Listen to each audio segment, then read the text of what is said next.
Thank you for attending this conference and for listening to this talk. There's a number of ways you can reach me. I go by a couple different names.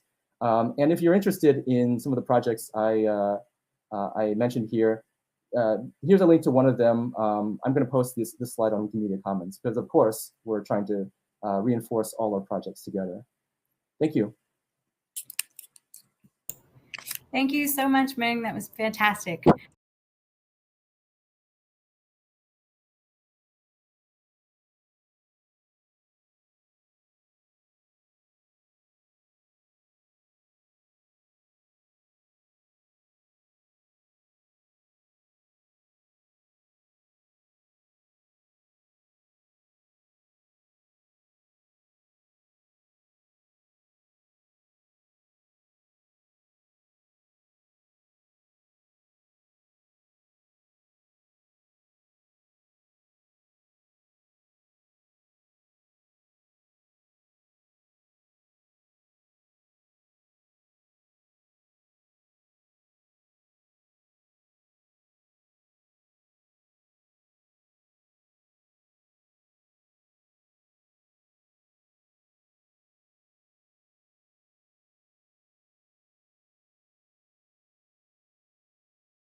our first block of talks.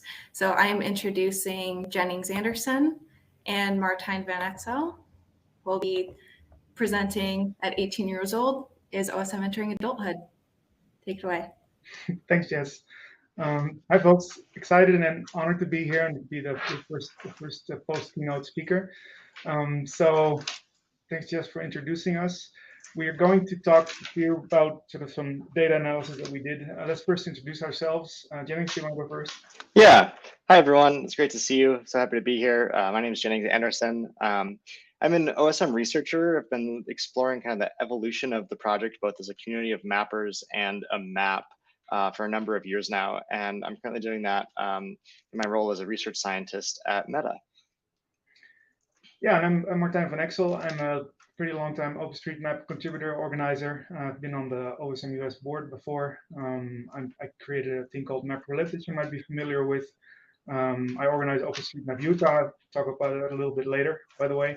Work at CART on OSM things as well. So let's take it away. The slide we skip. So just as an introduction, so OpenStreetMap is growing up. We're 18 years old now and change. As Min showed also, at the beginning, the map looked really barren, and it's really filled out in most places, right? Wherever you go in the world, there's almost everywhere there's a map now that looks decent. So it can be harder to find things to improve or add. So we were wondering, how does that affect people, where, how, and how much people map? And that's what this talk is really about. Wonderful. So to do this, I wanted to revisit one of my favorite kind of OSM investigations.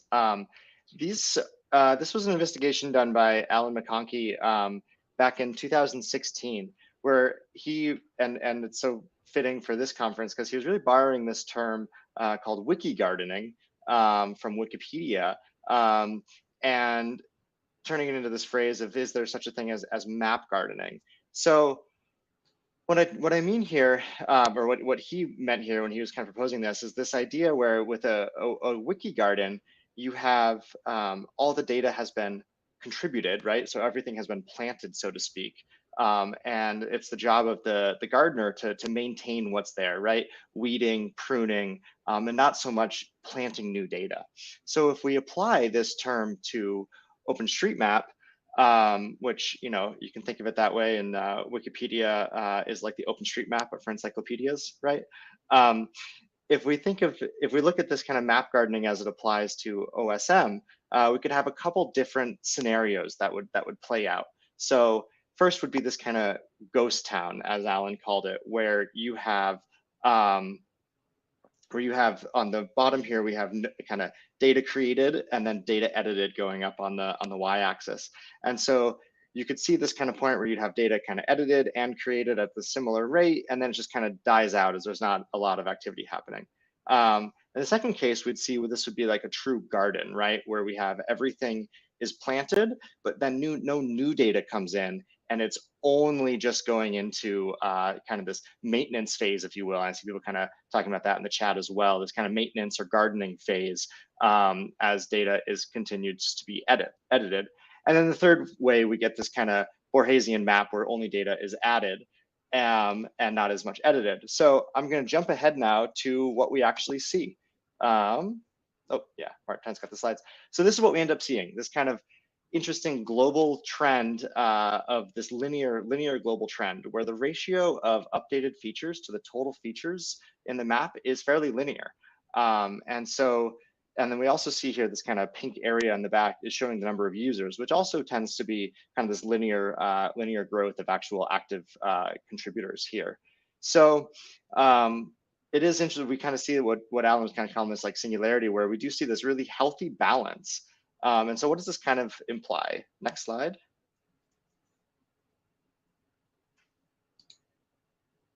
You want to go? You want to hear? Oh, perfect. Sorry, there it is.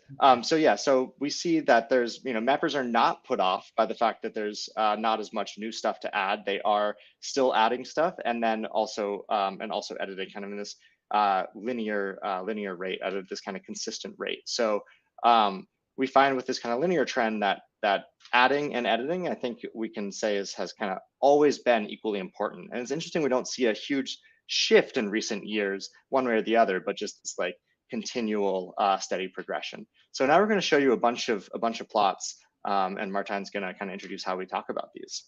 Yeah, these will all look very similar. So at the top, you'll see sort of the ratio over time between editing and creating. So the lower this chart goes, the more creation is being done versus updating if the chart goes higher. And then at the bottom, you see a representation of the absolute number of edits over time and the absolute number of users in green as well. So just to skip right ahead, I'll go into a few continent level charts. You see here Europe, where you see a very gradual increase from 40 to about 55% updates, and also a very steady growth of active users on a day-by-day basis, and a fairly consistent new feature creation of about 100,000 features a day. If you look at Africa, you see a very different picture, right? So you see a map that is much more in creation mode still, and actually it hovers down to 20% update versus creation for a while, and a very spiky sort of over time update, like feature addition numbers. Going to South America, you see a very constant, like around 40% update versus creation, and a also fairly spiky but also growing number of map updates. And then finally, going to North America, we also see this 40% ratio coming back, right, where 40% of features is being created versus 60% of all edits are updates, and also fairly steady user growth. And to conclude, I think Janice will talk a little bit about how this breaks down for a few different states. Oh, here's Asia as well. Sorry, I skipped over that. All these things, of course, are for review and picking apart by yourself after the presentation.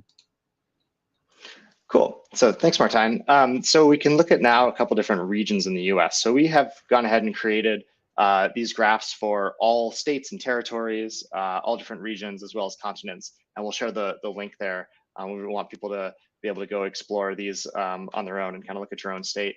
So I think the Northeast is kind of an interesting case here. When we get more regional, we do see this kind of back in like 2010, more of this like 80% edited versus created. And we kind of see this like general trend that's maybe moving a little bit more towards that like 40–50% line. As we see a lot more new data and new users. I think what's also really great here is to look at this in the bottom chart here. This user line has really, spikes in like around 2020. We do see this trend across most of North America, and then it kind of goes down a little bit 2022, but we also see it kind of coming back up. So this is what the Northeast looks like. So I think the important thing here is we did see that whole global trend being linear, but as we break things out, we see some kind of differences, and that's what's interesting to us here. So, and then the next is the Midwest. We do see kind of similar, again, not starting quite as high as it did in the Northeast, but like going from 80% and then kind of really leveling off around this like 40% ratio, right, of the amount of data that's edited versus created. So we are seeing map growth, but we're not seeing anything kind of abandon as that like Borgesian map showed. And then we also see kind of this similar pattern of the growth of users. So Southern US also very kind of similar. We are seeing this kind of trend towards like new data, but also really maintaining the existing data. I do want to point out, I know we have 1 minute here, that all of these spikes, these all correspond to like pretty significant events that are growing the community. And we can kind of see, if you kind of take some time with these maps, you can see like one spike in the bottom is then matched in the top in terms of how new data comes in, and then all that data is subsequently kind of updated and edited. Then Martijn, let's just jump to the kind of conclusions on North America. Great. So go ahead, Martijn. No, go ahead. Takeaways here. Overall, we do see this kind of North American very healthy blend of data contributors and data editors. I think that this like 40–60% breakdown is really creative, is really fantastic. We are seeing this growth in the map, and people are continuing to maintain this data. We also see like this big spike around like 2020 of new users, that was really when like a lot of like Mapping USA and OSM US like online mappy hours and all that stuff really picked up like pandemic times. And so I would like to kind of, I think we can see the numbers here. This has been pretty successful, I believe, in kind of growing this community. So, you know, hats off to OSM US and everyone who's been working in that. I think we are seeing that data reflected. Yep, and we have for your own perusal, we have all the states and the territories in our appendix, and of course we're very happy to get some feedback from you as to what you read from these slides. So thanks for letting us present, and excited for the rest of the conference. Thanks, guys. Thank you. Thank you both. Thanks, Martijn. Thanks, Jennings. Okay, next up we have Richard Welty. And Richard will be presenting on linking Wikimedia and OpenStreetMap. Feel free to take it away, Richard. Okay, hopefully my mic still works. It passed earlier. This is going to be a lot more nuts and bolts. I'm just going to go through the currently available mechanisms for hooking OpenStreetMap and Wikimedia together and talk about some future potential and where I think we need to go. Current state of affairs, we have low-hanging fruit that's been taken care of, a lot of stuff that's a little bit ad hoc, and there are a lot of opportunities to do cool and useful things that we should be taking advantage of. How does OpenStreetMap hook up to Wikimedia? Well, for the Wikimedians out there, OpenStreetMap has a concept of tags, key value annotations on geolocated entities. So I can go to a geolocated entity that has a matching Wikipedia page and tag it and give it the name of the Wikipedia page. Likewise, I can get the Wikidata item for a corresponding entity and put it in a tag. These in OpenStreetMap are kind of more for reference purposes, and you can get at them with the inspector, but they don't trigger more than showing you those so that you can go to them if you want. Open Historical Map is a version of OpenStreetMap. It uses the same tools, but it's a separate database and has some unique capabilities and some differences. It uses the same Wikimedia and Wikipedia tags, but they're integrated into the web interface, and there are additional useful tags for linking to images. The image tags aren't tied to anything in Wikimedia, but common practice today is to use Wikimedia Commons as the source of images. So here's an example of what an Open Historical Map is able to do with Wikipedia and Wikimedia or Wikidata right now. The query feature button is on the right edge of the screen. And when you select an item, we have an outline building an Open Historical Map here.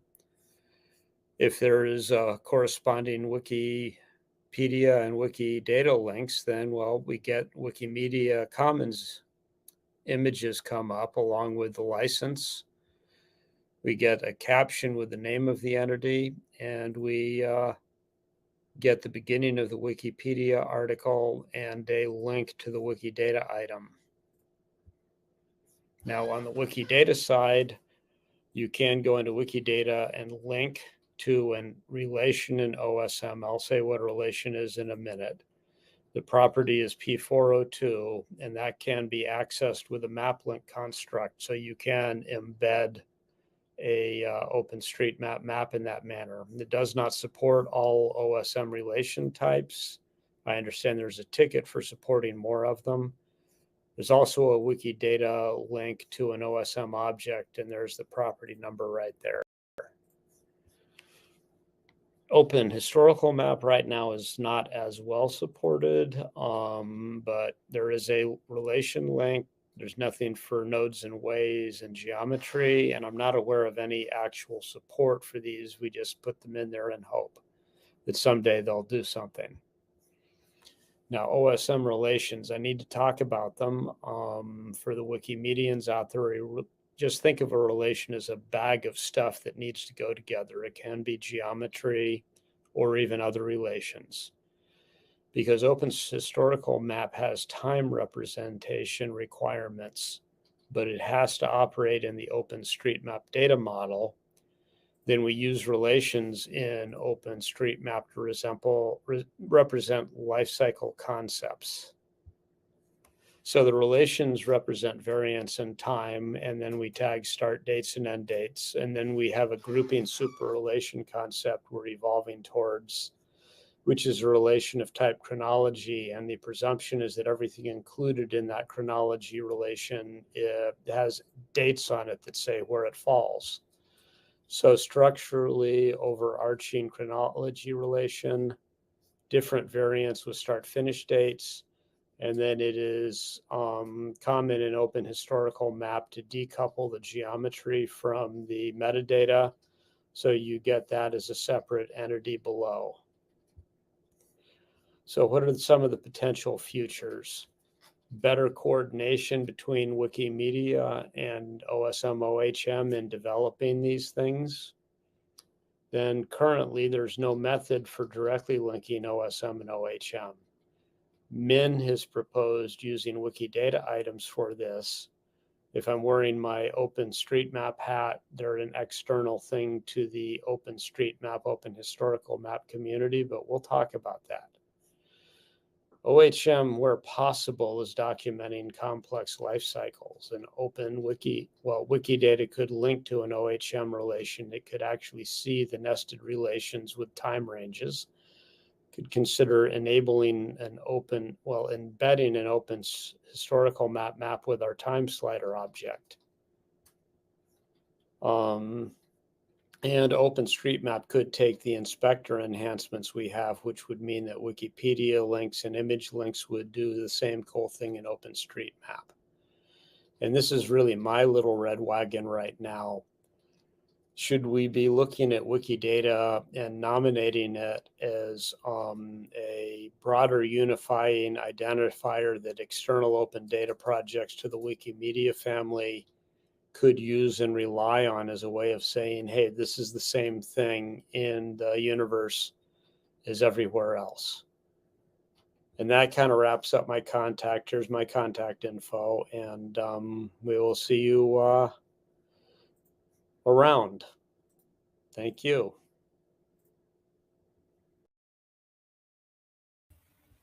Thank you, Richard. Okay, next up, we have Dave Mass, who will be presenting mapping border surveillance with public records, aerial imagery, and virtual reality. Take it away, Dave. Hi, I'm Dave Moss, Director of Investigations, and I'm just going to jump into this. So I should say first that this project did not start with us actually wanting to build a map. It actually just wanted me to find road directions for a road trip that EFF was taking along the border, and we wanted to see some actual surveillance towers along the border. And I would call up journalists and I would say, do you know where these are? I saw that you took a picture of them. And they would say, well, we just drove around until we found them. And I thought to myself, there had to be a better way. And so we've been building a map of the so-called virtual wall with things like surveillance towers and other technologies. And as of yesterday, we've put together 172 surveillance towers, as well as 11 spy blimps called aerostats. Now, you should know that there are three particular types of towers that we are looking for. The first one is called the Integrated Fixed Tower. This is from a company called Elbit, which is based out of Israel and is often controversial because it also provides similar surveillance technology to monitor Palestinians. All of these towers I'm about to show you usually have electro-optical cameras as well as infrared, and they can see for miles and miles. The second one is the Remote Video Surveillance System, or RVSS. These are not exclusively, but most commonly found very close to the border wall. And they also have a platform at the top with similar camera system as the IFT. And these ones are, the vendor is General Dynamics. And then the final one is called the Autonomous Surveillance Tower. I'm going to fix my slide there.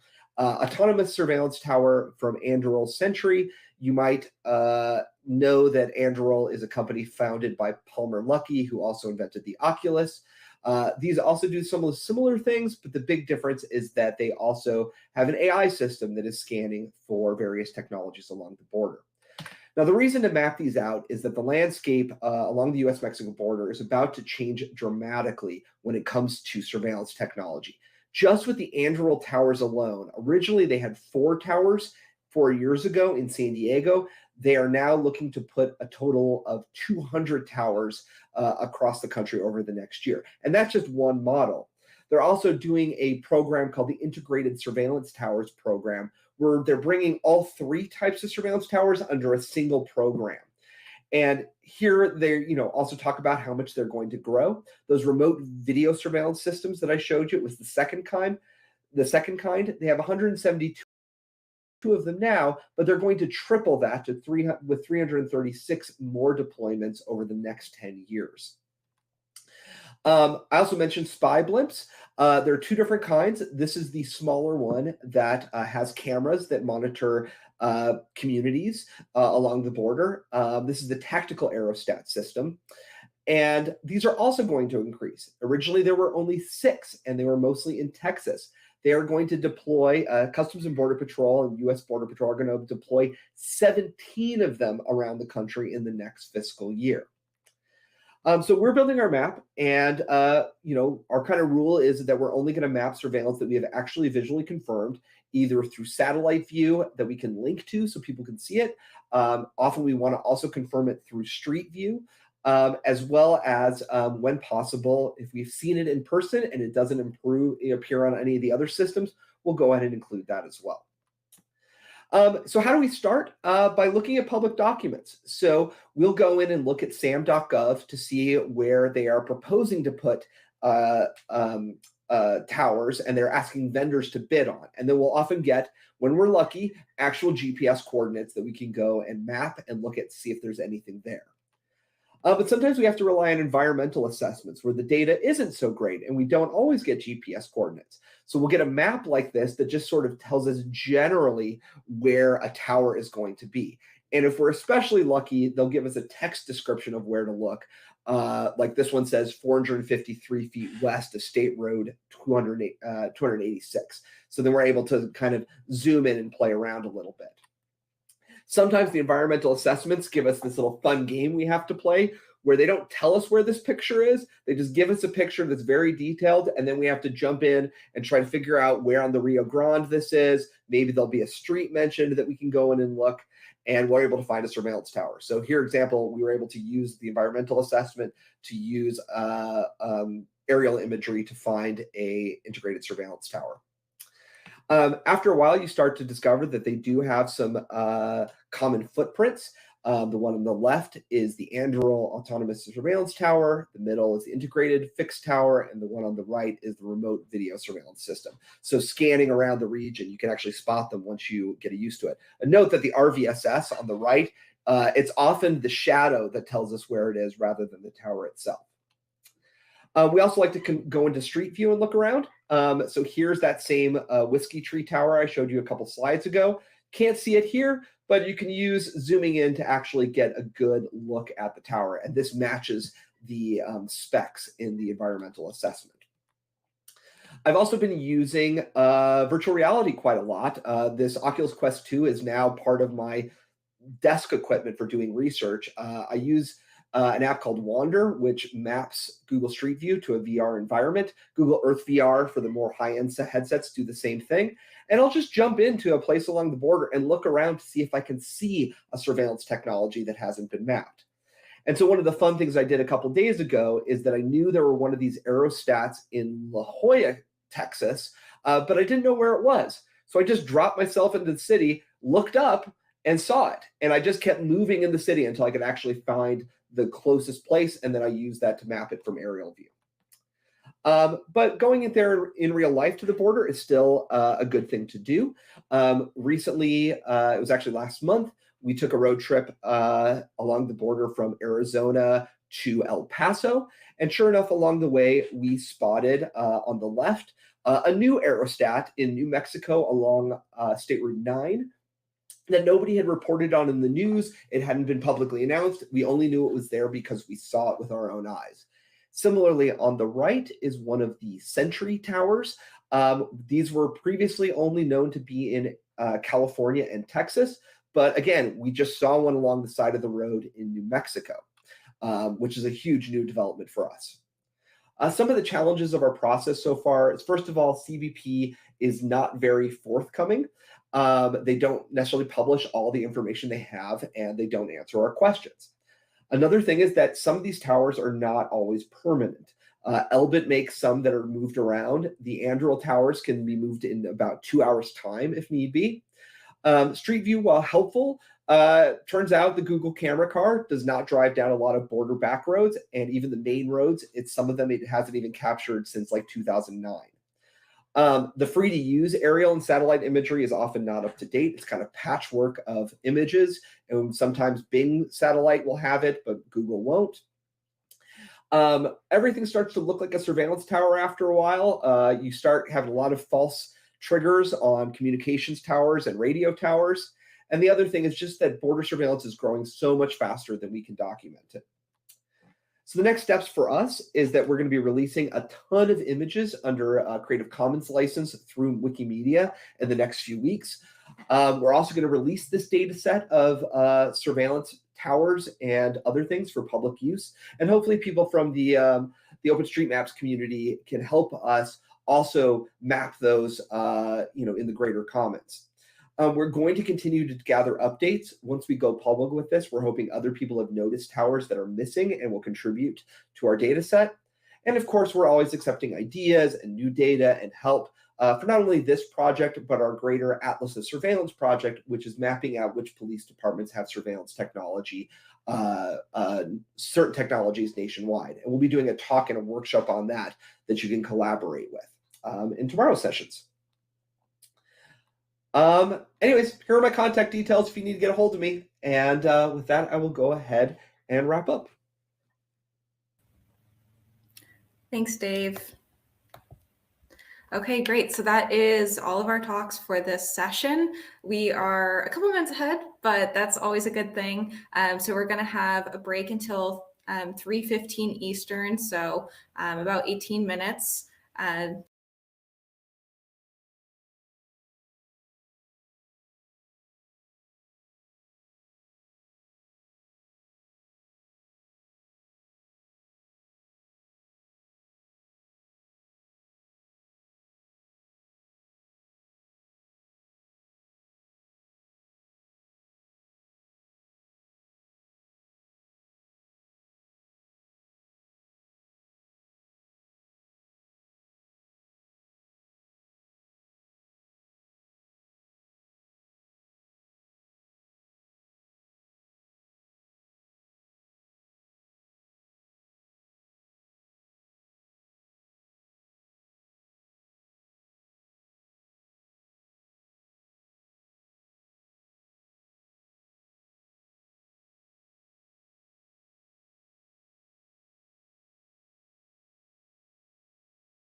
We have another 30 minutes of talks coming at you.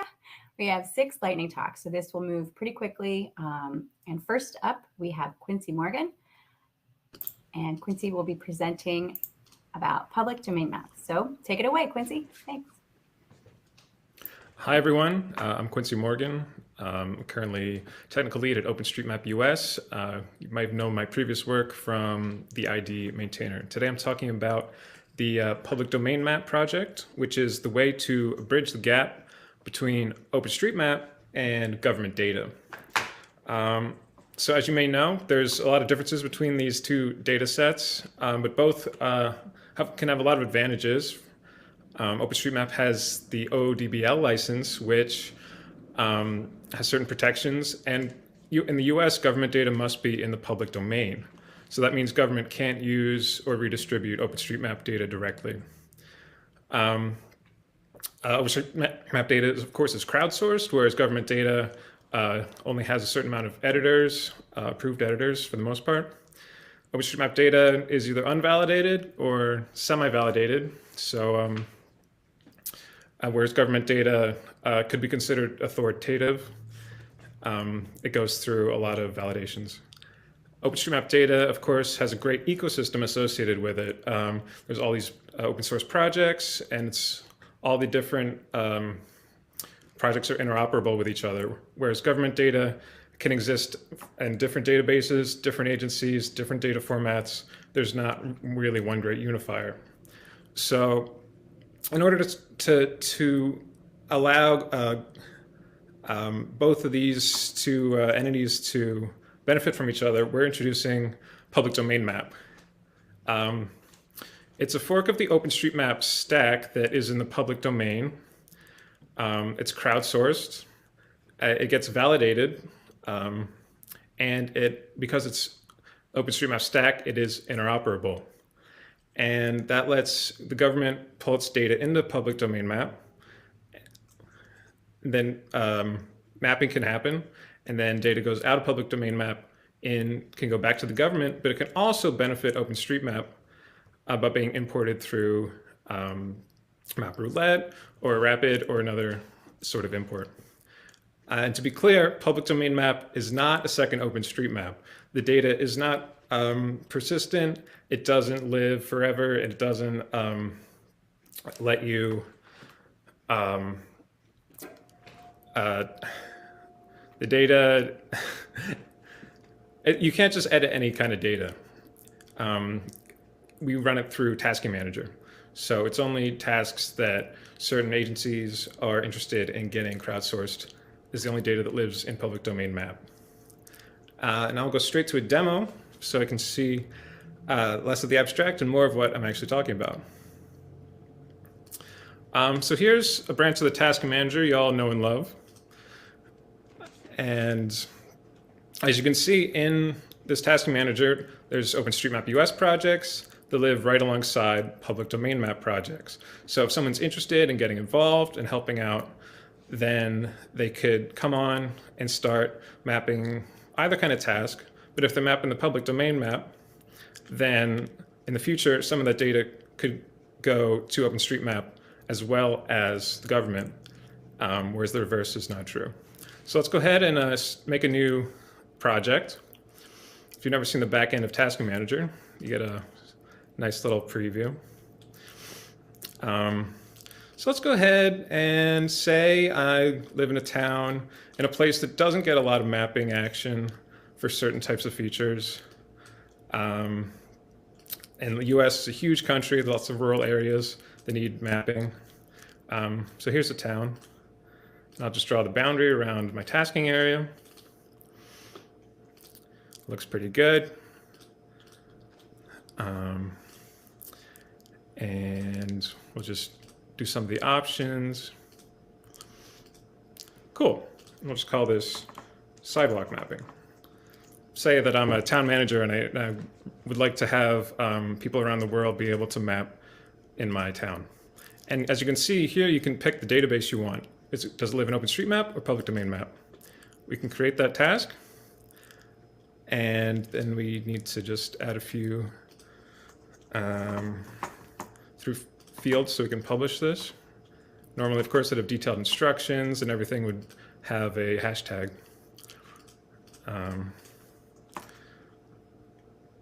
Cool. So we'll save that. And now we'll just go and edit it real quick before my time's up.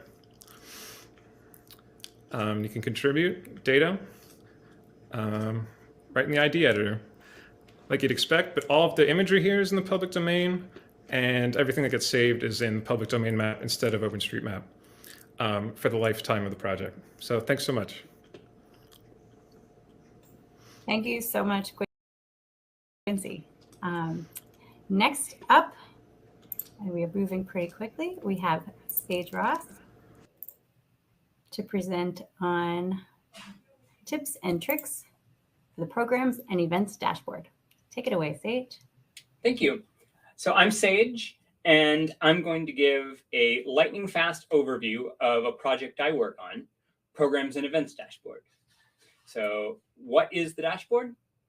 It's a tool for organizing wiki editing events, keeping track of what a group of editors are doing, and generating stats about what they accomplish.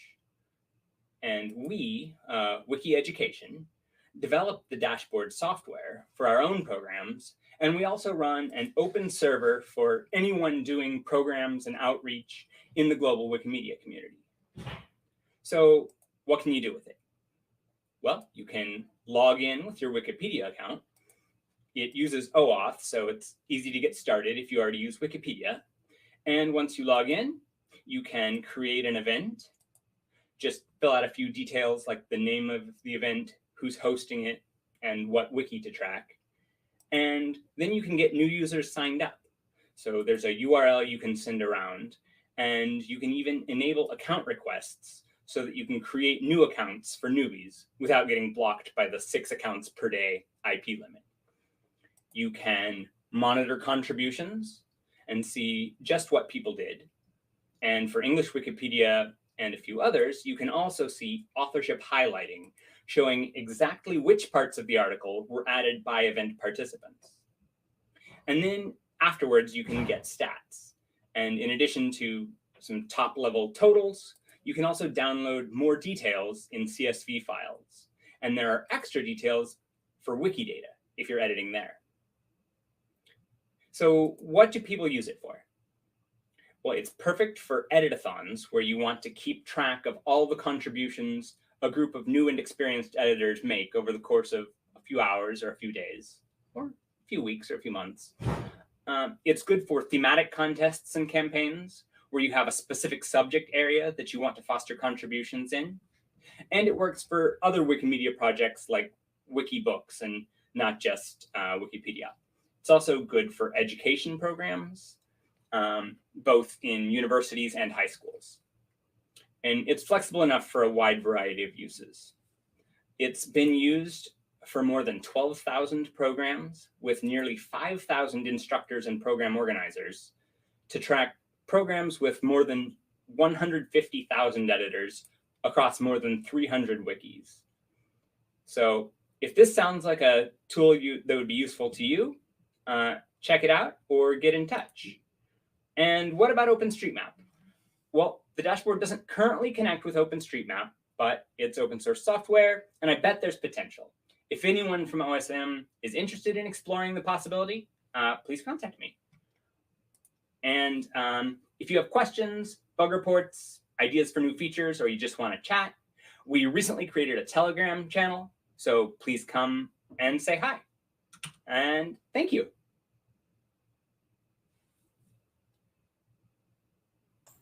Thank you, Sage. That was great. And you kept it under 5.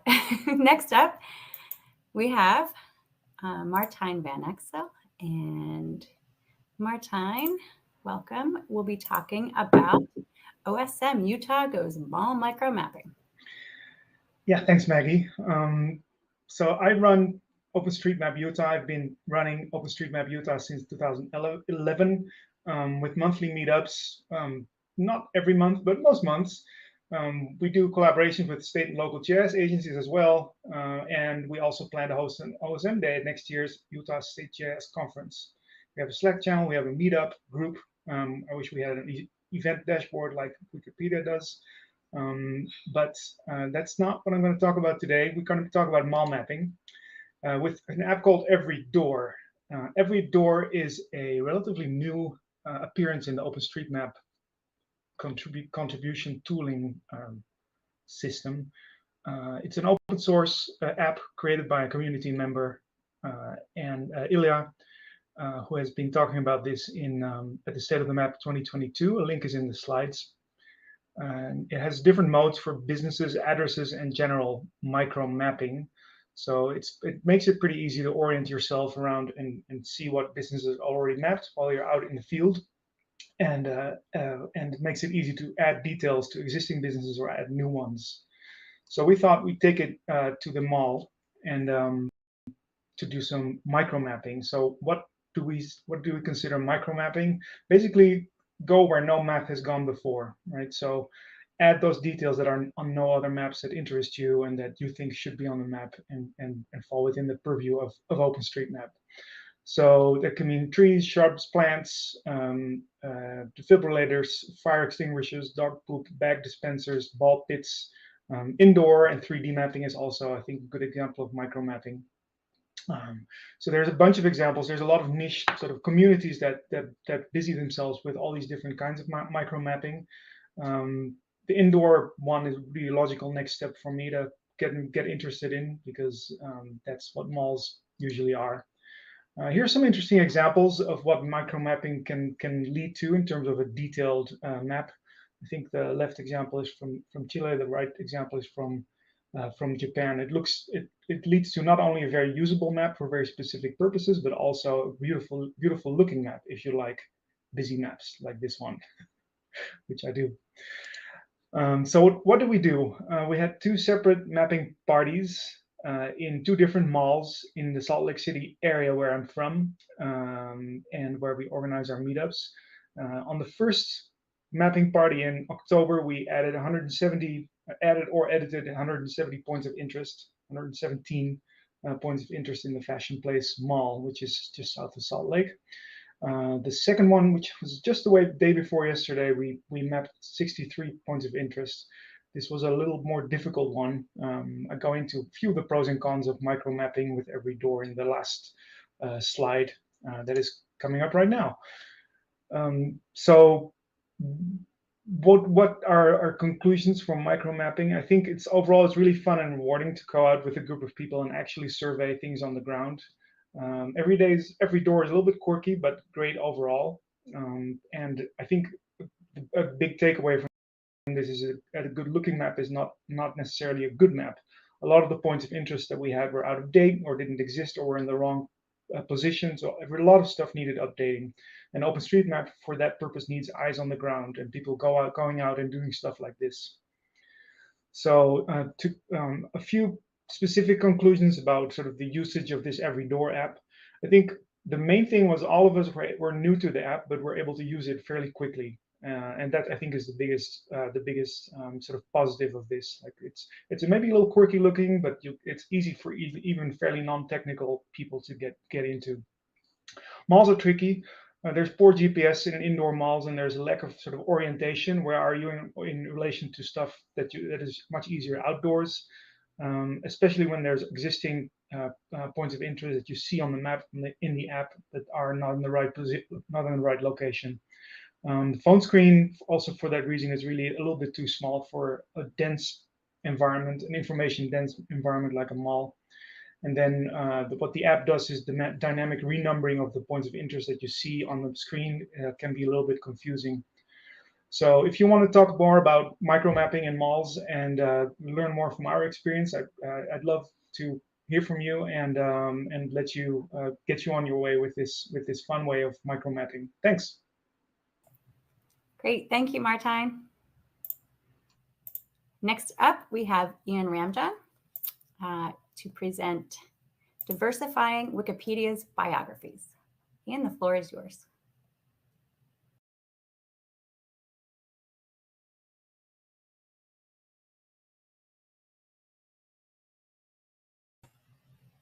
You're muted.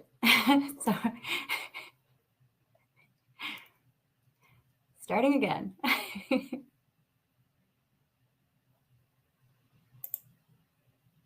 we go. Try now. Sorry about that. So I'm Ian Ramjan from Wiki Education, like Sage, and I'm going to talk a little bit about some work we've done to diversify Wikipedia's biographies. Now, you may know our main project, which is our student project, but this is a separate project where we work with faculty and professionals to train them to contribute to Wikipedia. And this program, our Scholars and Scientists program, was launched by my former colleague, Ryan McGrady.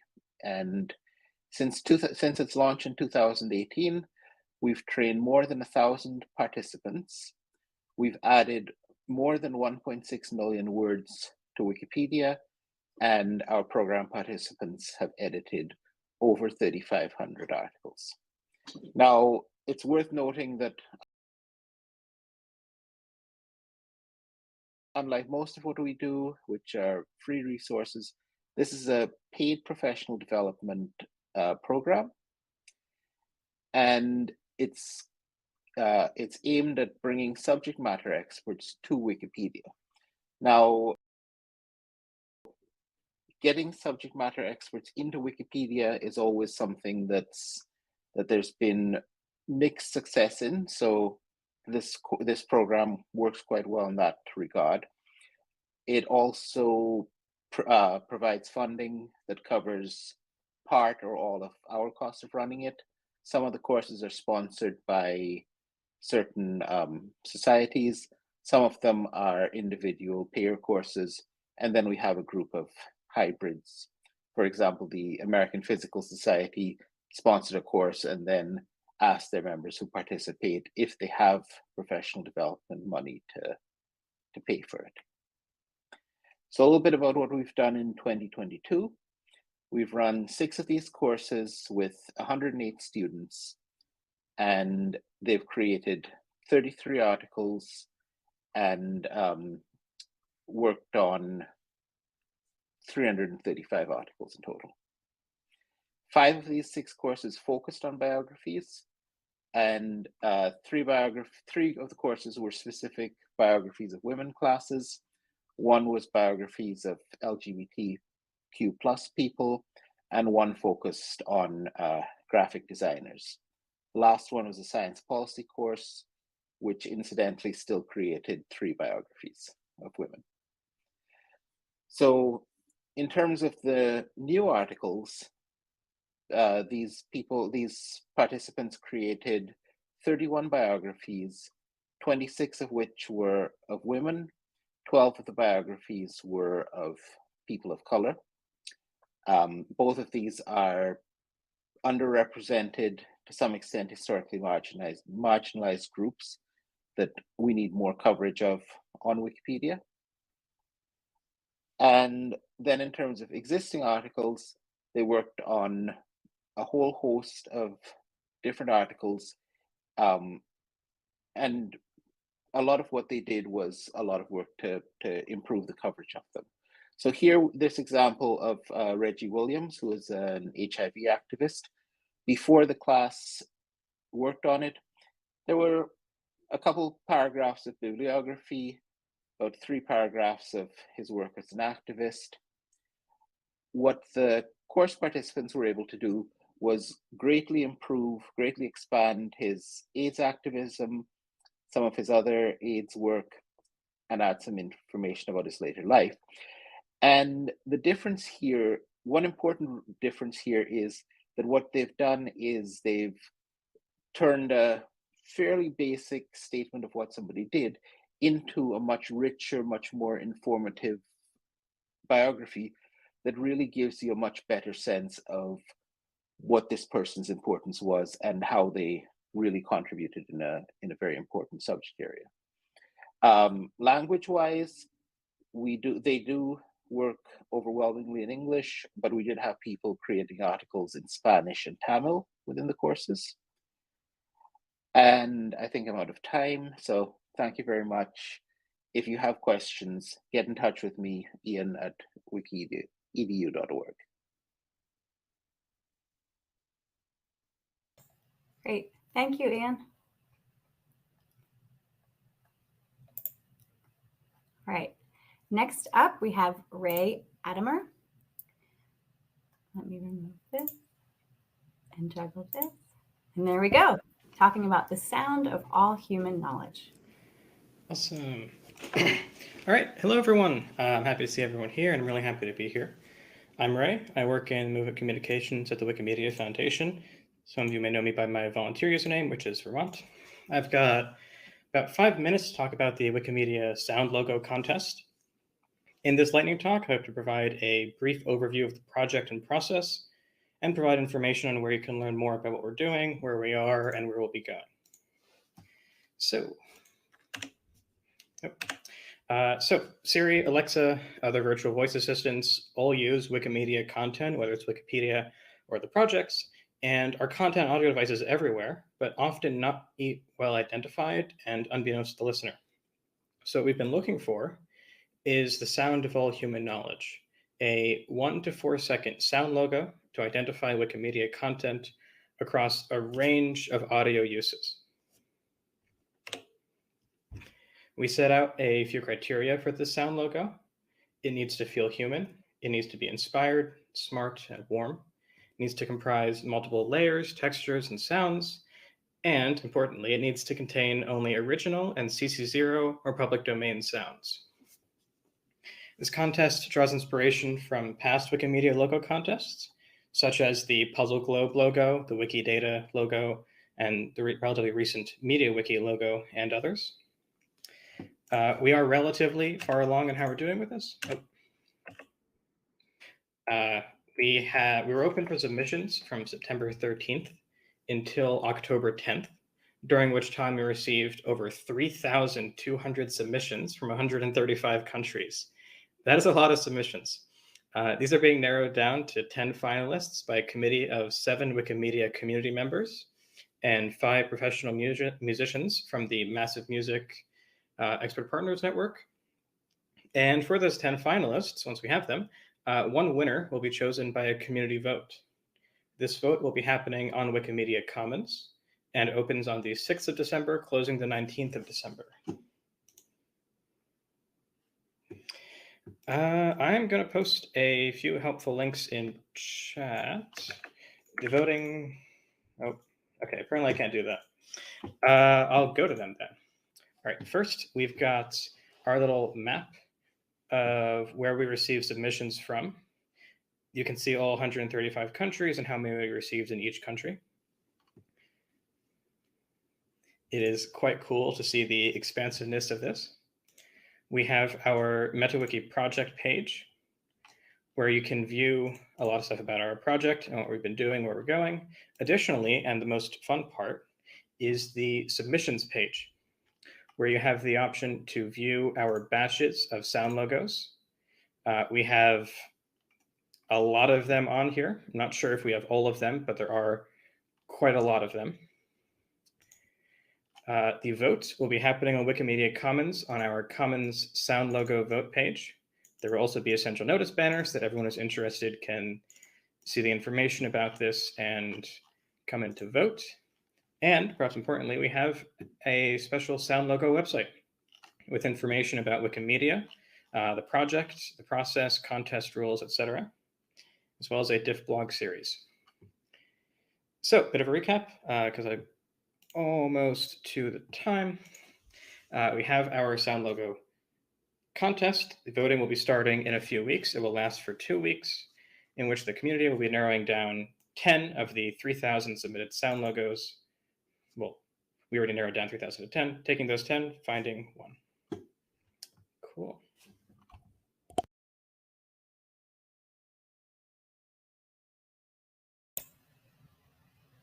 Excellent. Are you finished? You have 30 seconds. Oh, yes. I'm just going to post these links in chat once I drop out. Great. Thank you, Ray. We're actually running completely on time. So next up, we have our final speaker of this session, Mike Jabot. talking about building OpenStreetMap into the elementary classroom. Good. Well, thank you. Thanks for the opportunity to share a little bit of what we're attempting to do here. This is an outgrowth from using OpenStreetMap and developing our Youth Mappers chapter. Our campus has a large population of pre-service teachers.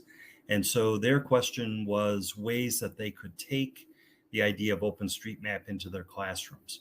So as you can imagine, working with younger mappers in an elementary school setting has some challenges.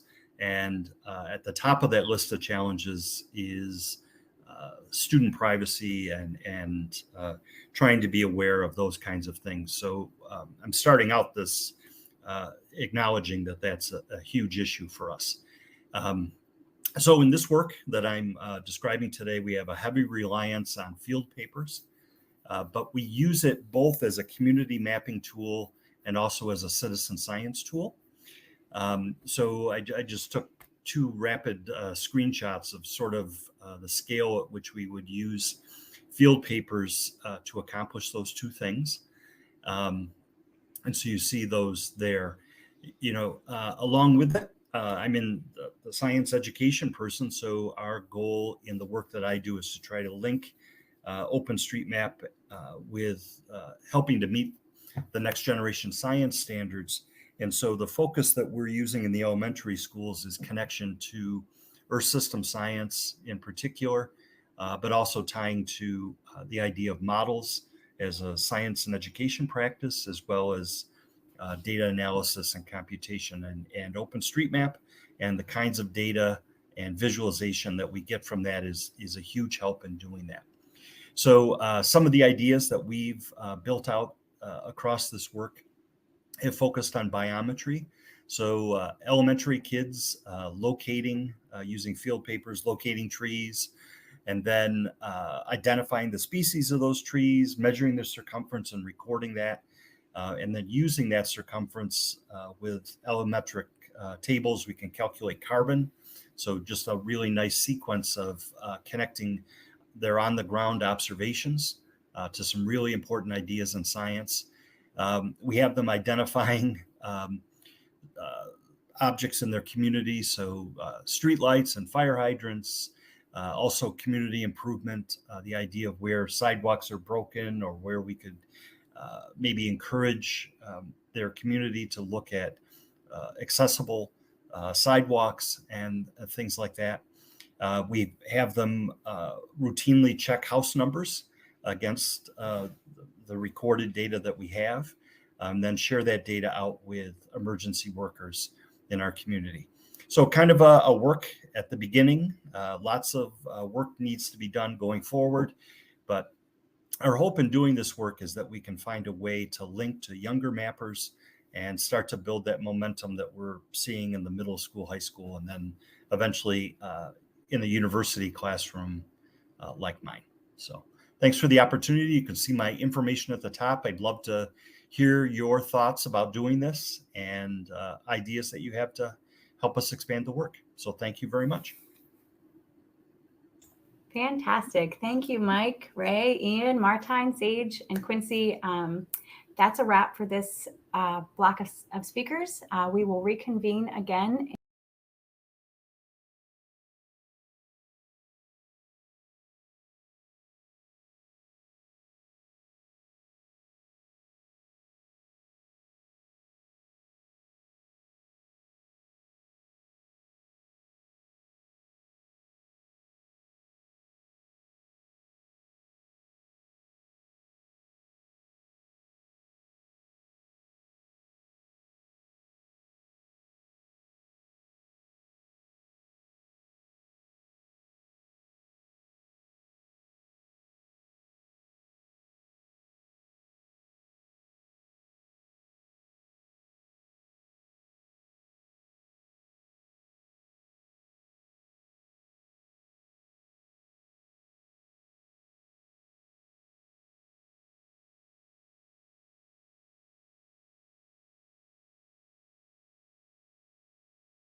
goes. I think, yes. We have another 30 minutes of talks for you. It's going to be an interesting block, as was the last one. I have one announcement, or we're missing one speaker. Edward Betts, if you could please make your way to the StreamYard, please. You're using the link that was sent to you. I appreciate it. Everyone else is here, ready to go. So let me not delay. First up is Jake Lowe and Diane Fritz, who are going to be talking about the OSM US Trails Initiative. Take it away. Thanks. So yeah, I'm Jake, and my colleague Diane and I are here to talk to you really briefly about trail data in OSM and how we can improve it. So first of all, what is a trail? A trail is many things. That word can be a footpath like the one on the left, which is an official National Park Service trail. It's very well built, it's wide, it's smooth, it's very easy to walk on. But it can also mean something like what's on the right, which is a very rough, informal trail that goes up a steep, uneven, slick ridge, and falling here could have serious consequences. And the word trail encompasses all of these things. And in OSM, similarly, the term highway equals path, which is the tag that we use to describe trails, means all of these things. It can mean a trail like the one on the left or like the one on the right and everything in between. And this presents a challenge for maps that are based on OpenStreetMap data. Because if a map draws a line somewhere that there's a way tagged highway equals path in OSM, the user of that map won't necessarily know what they're going to find on the ground at that location. So here's an example that was brought to our attention by Carrie Nelson of the National Park Service of this problem in the wild. This is Canyonlands National Park, and this is the official map on the National Park Service website, and you can see an official trail on the left. But if we look at this map, or this area, in 3 different popular third-party hiking apps, all of these apps use OpenStreetMap data to make their maps, then we see that there are actually 2 trails in this area. There's the official trail on the left, but there's also an unofficial trail on the right. And the problem is that this unofficial trail is very steep and very dangerous. It climbs a narrow ridge up to a high mesa, and people have actually had to be rescued off of this mesa when they couldn't climb down on their own. So this is not an official National Park Service trail. But there's no indication on any of these maps that that unofficial trail is any different on the ground than the official trail. And the problem is that park visitors don't know this. They assume that lines they see on their maps are official designated trails. And so when they follow these lines, they sometimes find trails that are much rougher and more dangerous than what they're prepared for. This is an image of a rescue operation in California. Every year, mountain rescue organizations in the US coordinate thousands of rescue attempts like this. And many of these rescues involve a lost or stranded hiker who followed a line on their map into terrain that they weren't prepared for. And this has ecological consequences too. These unofficial trails aren't built to handle the same level of foot traffic that official high-use trails are. So they don't have facilities like backcountry campsites or pit toilets, or even any signage. And when that signage doesn't exist, we see the proliferation of a spiderweb of social trails, which harms the landscape. So of course, highway equals path isn't the only tag we have in OpenStreetMap to describe trails. We have lots of other tags we can use to describe physical characteristics and also management status of trails. And in principle, you could use these tags as a map maker to differentiate between the official trails and the social trails, or between easy trails and difficult trails on your maps. But the challenge is that almost 40% of the US trail network has no tag at all other than just highway equals path. And so that absence of any good data about the character of these trails means that making good trail maps is really difficult. So what can we do about this problem? Well, to answer that question, I'm going to hand off to my colleague, Diane. Hi, thanks, Jake. So about a year ago, in last September, we started the OSM US Trails Working Group, which is something I've been privileged to help lead. Our participants are land managers, mappers, and navigational app developers, all coming into a room to help improve our trail system, keep people safe, and preserve our environment.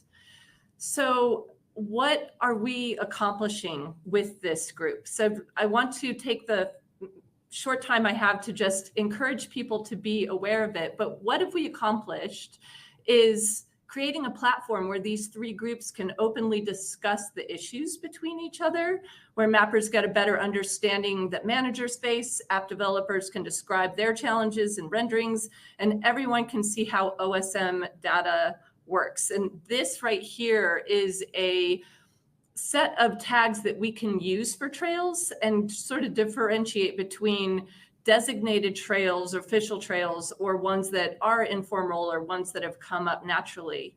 So after much work in this group, next slide, please. What we've come up with is, as Jake mentioned, there are physical characteristic tags, but also managerial ones. And as a first step for trying to help this visibility on the maps to keep people safe, going with operator equals the land manager for those designated trails, or informal equals yes, is kind of where we landed on for fixing a lot of these problems. So our next steps is, well, here's an example, but we have a pilot project going in the Pacific Northwest of what this looks like right here. You can see in the sky rendering some trails. They're all kind of dotted lines, but if you see the next version, after our pilot project, and we've gone in and changed some of that information to more than just highway equals path, then some of that rendering can be seen more of what land managers would like to see, but we still have those fainter trails for search and rescue information and things like that. So we're not losing the data, it's just shown differently. So if you would like to be part of this and think about all of these safety and concerns that are available, like the search and rescue pieces, we have this form we would love to have you fill out. It is at the bottom of this URL, and would love to have land managers, mappers get involved in this project. And on the next page, we have a lot of links, including that OpenStreetMap US Trails, where you can find the form to participate in this mapping campaign in the future, and a lot of information about it. So that's all we have. Thank you.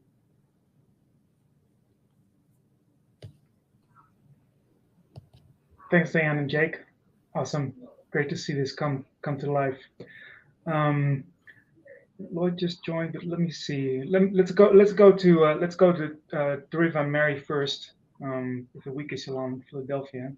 I'm going to add you both to the stage and remove Diane and Jake. All right, you are good to go. All right. Hello, and welcome to You Can Help Us Fix It, Learning New Skills at the Philadelphia Wiki Salon. Next slide. I'm Mary Mark Ackerblum, co-host of the Philadelphia Wiki Salon with Deriva Belfiore. The Philadelphia Wiki Salon is a monthly session for Wikipedians at all levels focused on building skills and community. Our sessions alternate between short, usually about 10-minute demonstrations of specific skills, work sessions where you can bring your questions and answers, and guest speakers on topics of interest. We release our demonstrations and as videos and slides on Commons. At the Wiki Salon, you can learn more about Wikipedia, Wikidata, and Commons, ask questions, share what you're doing, and get feedback and support. Next slide. Wiki Salon developed out of in-person sessions at the Science History Institute, where I was a Wikipedian in residence. Deriva was a librarian who attended the events.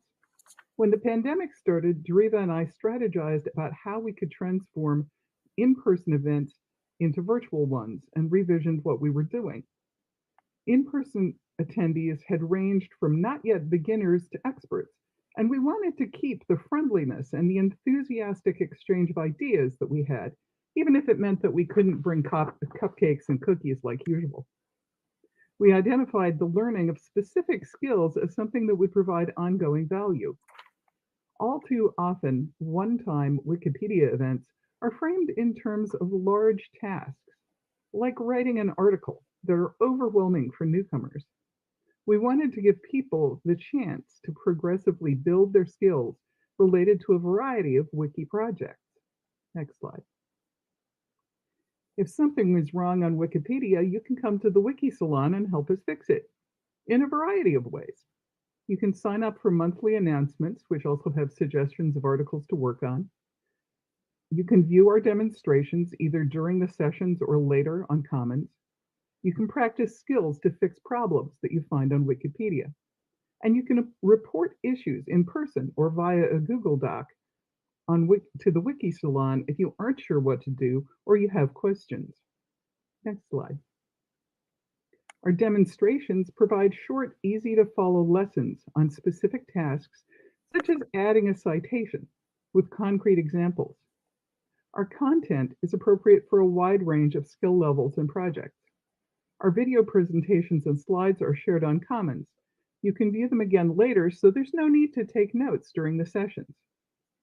And we address topics from Wikipedia, Wikidata, and Commons. Deriva.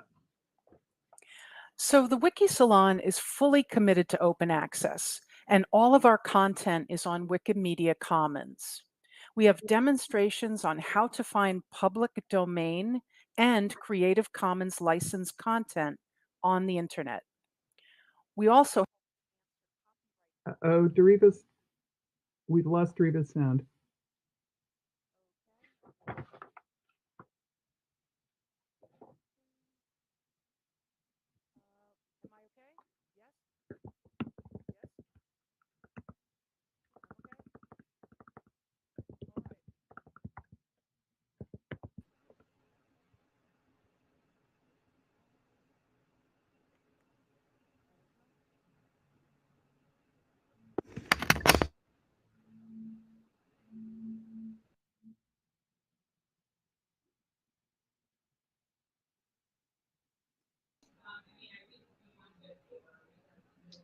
That's odd. Sorry about that, Deriva.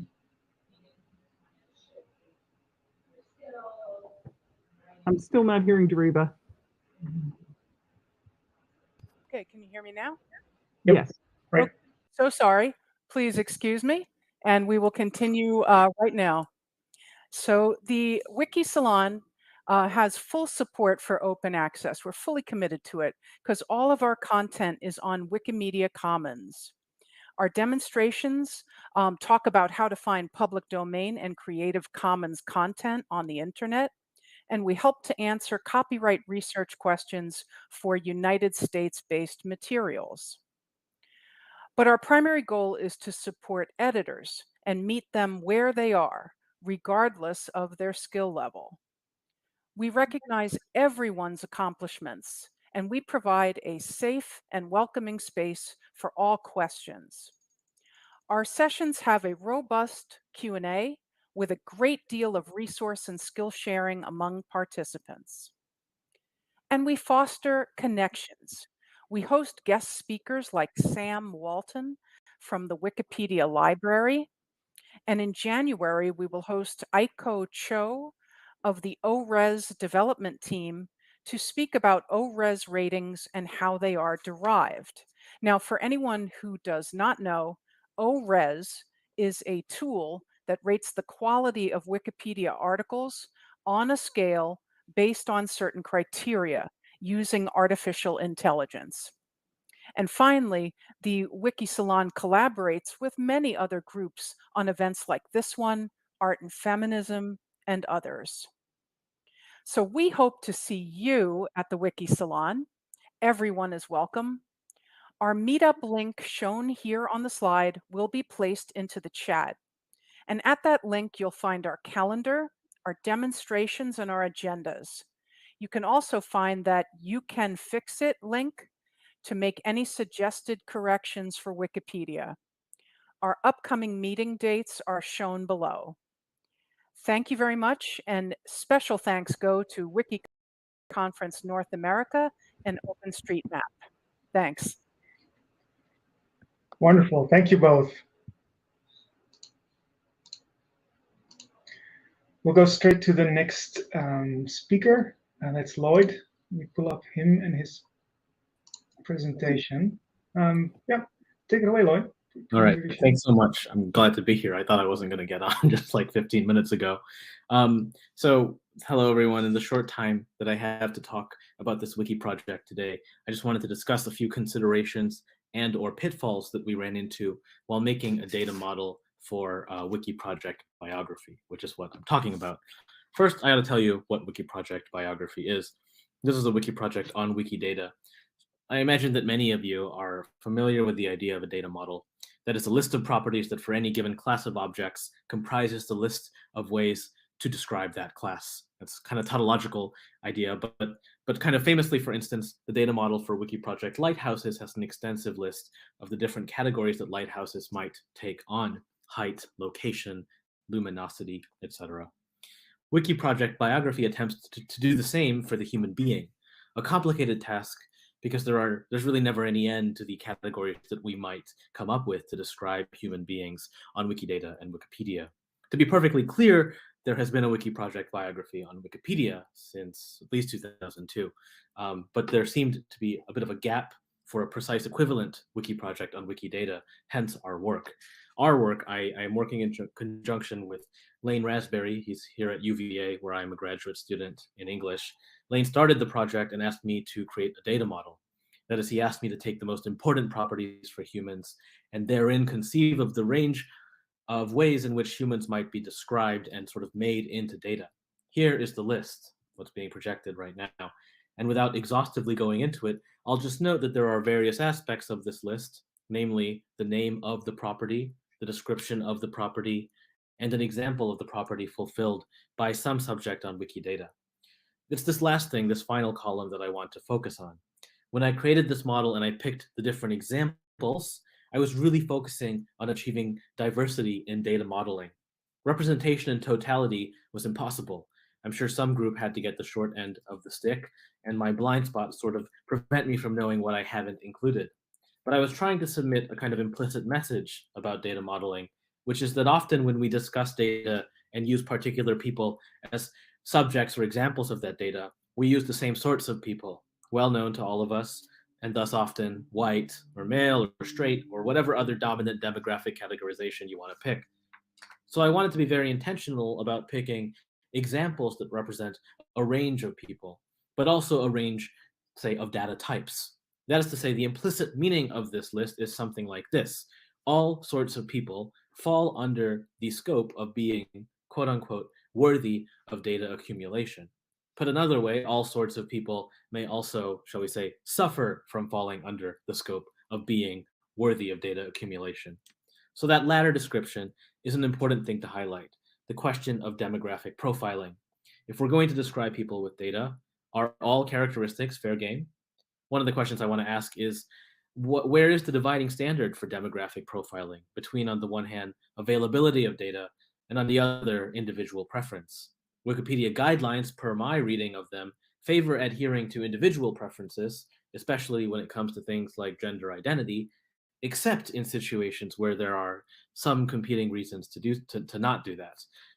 But what are those standards precisely by which we decide the compelling reasons against open data?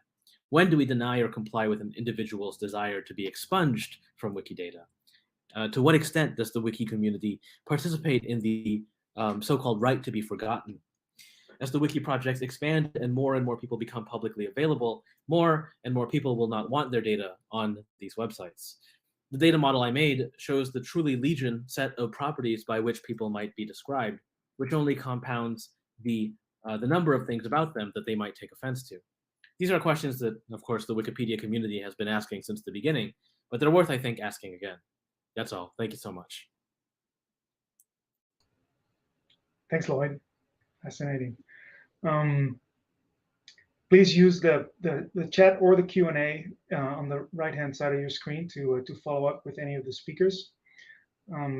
Next up, we go to Zeno. Pull him up on the screen, and your presentation as well. You're going to be sharing some information about the committee support team. Take it away. Thank you, and hello, and welcome to all Wikipedians, Wikimedians, Awesomers, and everyone in between. I'm Jack Glover, probably better known as Zeno, and I'm speaking to you today from Toronto, Canada. I'm happy to be at WikiConference North America for the second year in a row, and so excited about this year's crossover with OpenStreetMap. I've been learning a lot about the similarities between these two collaborative projects and look forward to learning more. I want to thank the interpreters for their support of this event, and though I'm a bit nervous, I will try to speak slowly. I will also try to define any terms that might be unfamiliar, especially to our friends from OSM. Please feel free to ask any questions in the session chat or by using the Q&A function, and I'll try to answer them afterwards. So a bit about me. I have been editing Wikipedia since 2008 and have served in a number of volunteer positions, including on the English Wikipedia's Arbitration Committee. An arbitration committee, or ARBCOM, is an elected group of volunteer users that serves as a binding dispute resolution body for a given Wikimedia project. And in July of 2022, I accepted a role as the Senior Committee Support Manager for Wikimedia Foundation in the legal department. Prior to that, I was a facilitator for the Movement Strategy and Governance team. So what does the committee support team do? As you may know, there are a number of volunteer committees in operation within the Wikimedia movement, and our team provides essential staff support to some, but not all of these volunteer committees. We provide both logistical and strategic support, and we work to ensure that the volunteer committees have access to the tools and support they need to operate smoothly. We also coordinate with other staff within the foundation to provide support as necessary in identifying and addressing complex issues. These are the main committees that we support. The Affiliations Committee advises the Wikimedia Foundation Board of Trustees on the recognition of movement affiliates and also provides some conflict resolution. Affiliates are made up of user groups, thematic organizations, and chapters, each of which support the goals of the movement by organizing users, hosting events, and undertaking projects for which the foundation often provides funding through grants. An example of a user group is WikiConference North America, the group that helped plan this very event. And an example of a chapter is Wikimedia New York City, which is the fiscal sponsor of this event and administered the grant for the conference. And an example of a thematic organization is Wiki Project Med Foundation that promotes the development and distribution of healthcare content on Wikimedia projects. Altogether, there are over 180 movement affiliates currently recognized. We also provide support to some, but not all of the arbitration committees in operation, and we are working to extend our support to more of these committees. And if you currently serve on an ARBCOM that is not actively supported, please reach out to me for more information. We also provide support to the stewards. Stewards are not technically a committee. They're a global group of users that have trusted and high-level permissions across all public Wikimedia wikis. The Ombuds Commission, the OC, or colloquially OMBIs, is a volunteer group that investigates complaints about violations of the privacy policy, especially in relation to the use of check user and oversight tools. The check user tool allows trusted users to view the IP and other identifying information about a user when there's a reasonable suspicion of abuse. And the oversight tool allows trusted users to suppress sensitive information from anyone without the same access. The Case Review Committee, or CRC, is a group of users that review appeals of eligible trust and safety office actions. And office actions represent changes to or removals of content on Wikimedia projects or actions against specific individuals pursuant to the terms of use that are performed by Foundation staff members upon receipt of complaints or as required by law. Some of these decisions can be appealed, and the CRC helps to ensure office actions that are taken are fair and unbiased. And finally, we provide some logistical support to the Universal Code of Conduct Revisions Drafting Committee. This is the group that's working to update the draft enforcement guidelines for the Universal Code of Conduct, or UCOC. And the UCOC itself is meant to provide a global baseline of acceptable behavior across the movement.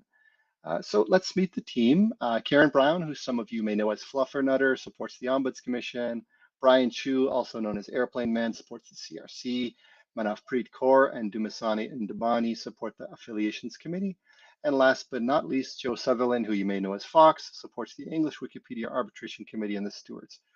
We also enjoy staff support from a number of talented folks, Arik Karani, Chuck Rosloff, Margot Lee, Nazma Ahmed, Nina DeVolder, and leadership support from Maggie Dennis, Stephen Laporte, and Jacob Rogers, who is our director. And I'd like to take this opportunity to let everyone know that we are looking for new members to join the Ombuds Commission and the Case Review Committee. The work involved on the OC is typically between 2 and 5 hours per week, and the work on the CRC is mostly depending on their caseload, with each review taking between 5 and 10 hours asynchronously per case, and cases come intermittently. And these groups primarily collaborate via email lists and chat, occasionally meeting over Google Meet. And if you'd like to apply to the OC, you can email ca@wikimedia.org. If you'd like to apply to the CRC, you can email legal@wikimedia.org.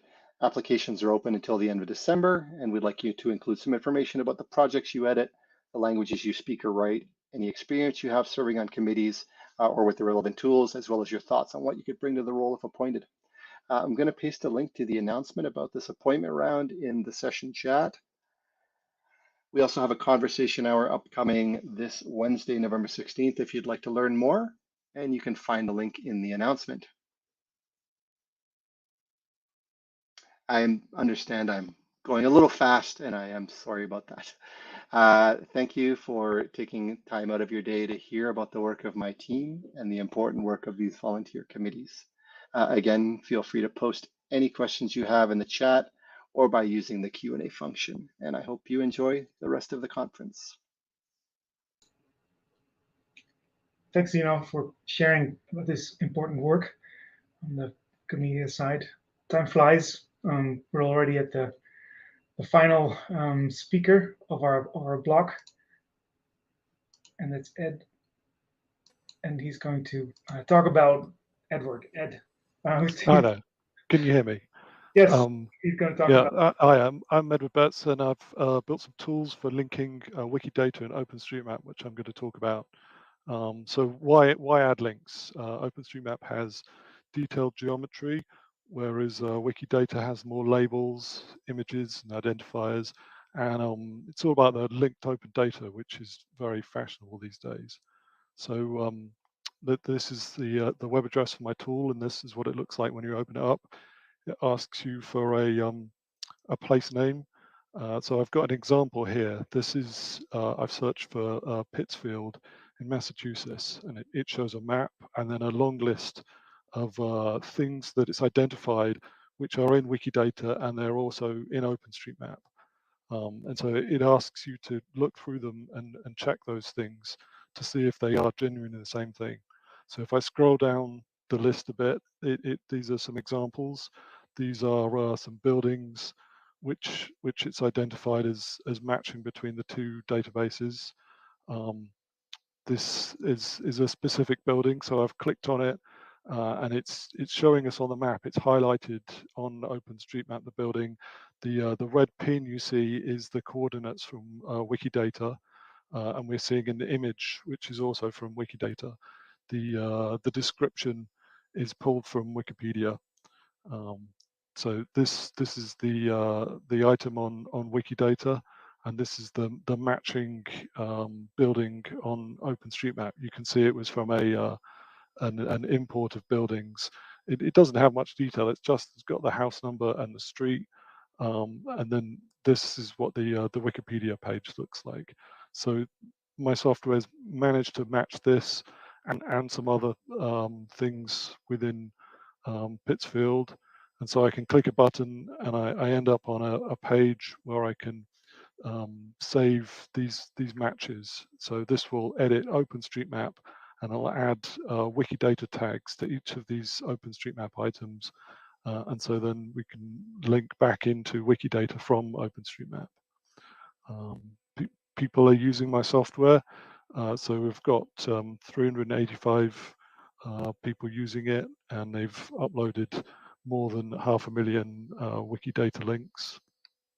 And this is a count of the Wikidata links that appear in OpenStreetMap, and there's more than 2.5 million. You can see it's been growing over time. Like I started tracking this in 2017. So I'm going to talk more about my project on Saturday. You can come and see my talk at 3:15 p.m. Eastern Time, where I describe in more detail how the tool works, and I'm going to demo another tool, and I'm going to talk about the licensing problems between the two systems, between OpenStreetMap and Wikidata. And just briefly, I've got a bonus tool, which is I've built an API for going in the opposite direction. So you can give it a Wikidata QID. This example is the Empire State Building, and you get back JSON that represents the OpenStreetMap objects that match the Wikidata item. So that's it. Thanks, and come and see my talk on Saturday at 3:15 p.m. Edward, thank you so much. This is an extremely useful tool for both Wikipedia and OpenStreetMap, it looks like. So, thank you all to all the speakers. Time flies. We're already at the end of this block. Don't go too far. We have a 10-minute break, and after that, another 30 minutes. So please be back at 4:40 Eastern Time to enjoy the next series of speakers. Thank you all so much.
have another set of speakers. These ones will be slightly longer, but we will kick it off with Savannah.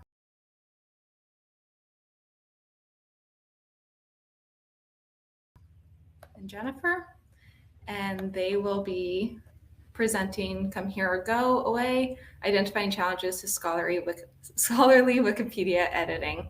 Go ahead and take it away. All right, hello everyone. My name is Savannah Cragen. I am the Conference on College Composition and Communication, or the 4Cs Wikimedian in Residence. Before I hand things off to Jennifer to get us started, I just want to give a brief overview of the 4C Wikipedia Initiative. The 4Cs generally is the largest professional association of scholars and teachers of composition and rhetoric in higher education in the US. And the initiative was developed in 2019 out of this effort to organize writing scholars and humanities scholars more broadly who are interested in addressing knowledge inequities in Wikipedia articles related to their fields of expertise. And now I will go ahead and hand it off to Jennifer. Hi, everyone. I'm Jennifer Johnson. I'm a continuing lecturer in the writing program at University of California, Santa Barbara. I have been working with the 4Cs Wikipedia Initiative as an editor for the past couple of years. And prior to that, I took 2 of the Wiki Education Scholars and Scientists courses, which was sort of my entree into editing Wikipedia. So the primary question that we're here to talk about today is, are humanities scholars really welcome to edit Wikipedia? The very existence of the 4Cs Wikipedia Initiative and other initiatives like it would suggest so. But at the same time, if so, then why are so few humanities scholars in fact doing this work? And what barriers do they face as they attempt to engage in this work? As you all know, Wikipedia exhorts new editors to be bold, right? In other words, they should go for it, which seems like great advice and a great way to welcome people in. But that said, my own experience with being bold as a humanities scholar is that I've had a great number of my edits reverted. Sometimes that's by bots, sometimes it's by zealous editors. It's usually pretty quick, right? Within minutes, if not like immediately, upon me hitting publish changes. Sometimes the argument is that the edits that I've made were not encyclopedic enough. Other times, it's that that the notability criteria was not met if I'm writing about a particular scholar or something. I also one time was busted for copyright violation, which granted is totally on me, but that too was kind of an experience where I was trying to be bold and I just kind of got screwed up in the ways in which Wikipedia thinks about using references and so on. So according to McDowell and Vedder's Wikipedia and the Representation of Reality, writing on Wikipedia as a new user can be incredibly frustrating for a variety of reasons and often results in turning would-be editors away.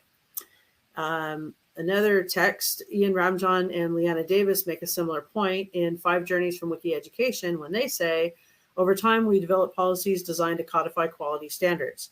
But in our single-minded pursuit of quality, we ended up creating a labyrinth of rules and guidelines that keep all but the most dedicated newcomers out. So Savannah's going to talk a little bit about some of these barriers.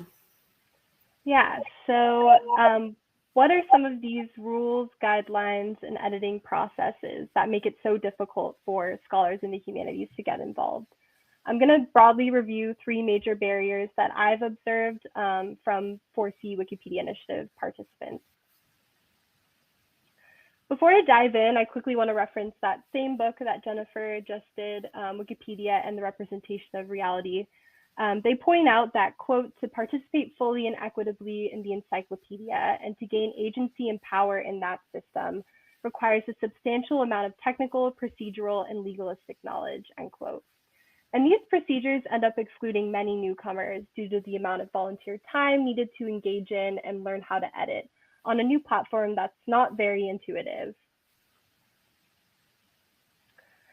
So the first specific barrier that participants have encountered is navigating the draft space.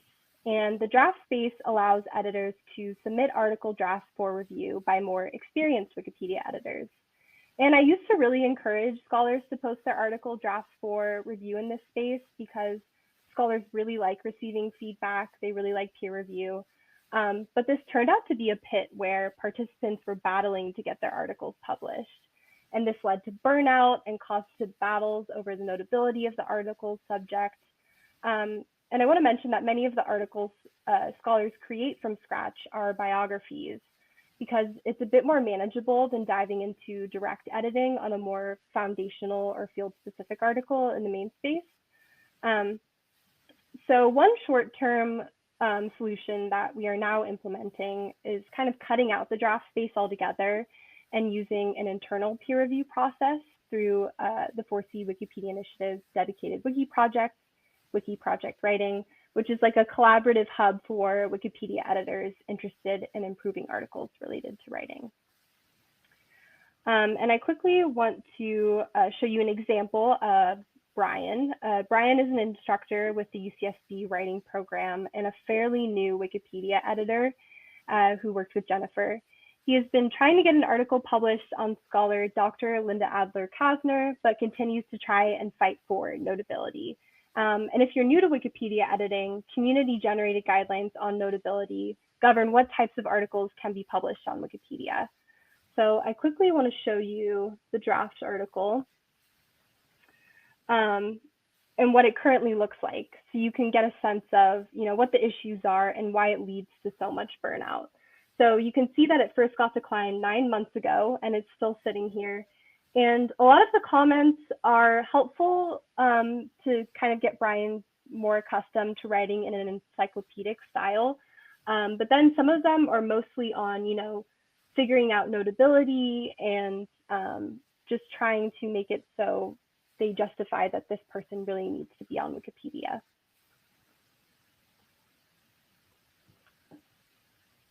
All right.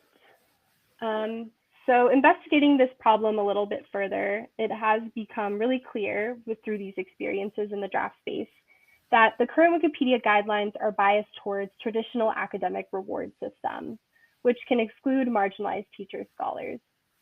And to kind of move more towards changing this, it's important to recognize that many scholars in the humanities do not have independent sources where they are the subject, but rather sources about their scholarship or the impact that they've had on their field. So it's important to consider this, as well as investigate and do more research on what quality sources mean in the humanities and within the field of writing studies more specifically. Lastly, I would really quickly want to go over usability, which kind of puts a big shadow over the rest of these barriers. A common concern I get from participants is how to interact with our organizing pages, which allow users to access resources and collaborate with other participants after these virtual workshops that we host. And a lot of them mention feeling scared to edit the organizing page because they don't want to mess it up, or they can't figure out how to edit it properly. And this is even further exacerbated for disabled participants. And I just want to emphasize that learning how to orient themselves with Wikipedia should be the priority, not the event page. And so that is a really big barrier that we need to work on investigating a bit more. So all of this leads us to released in 2016.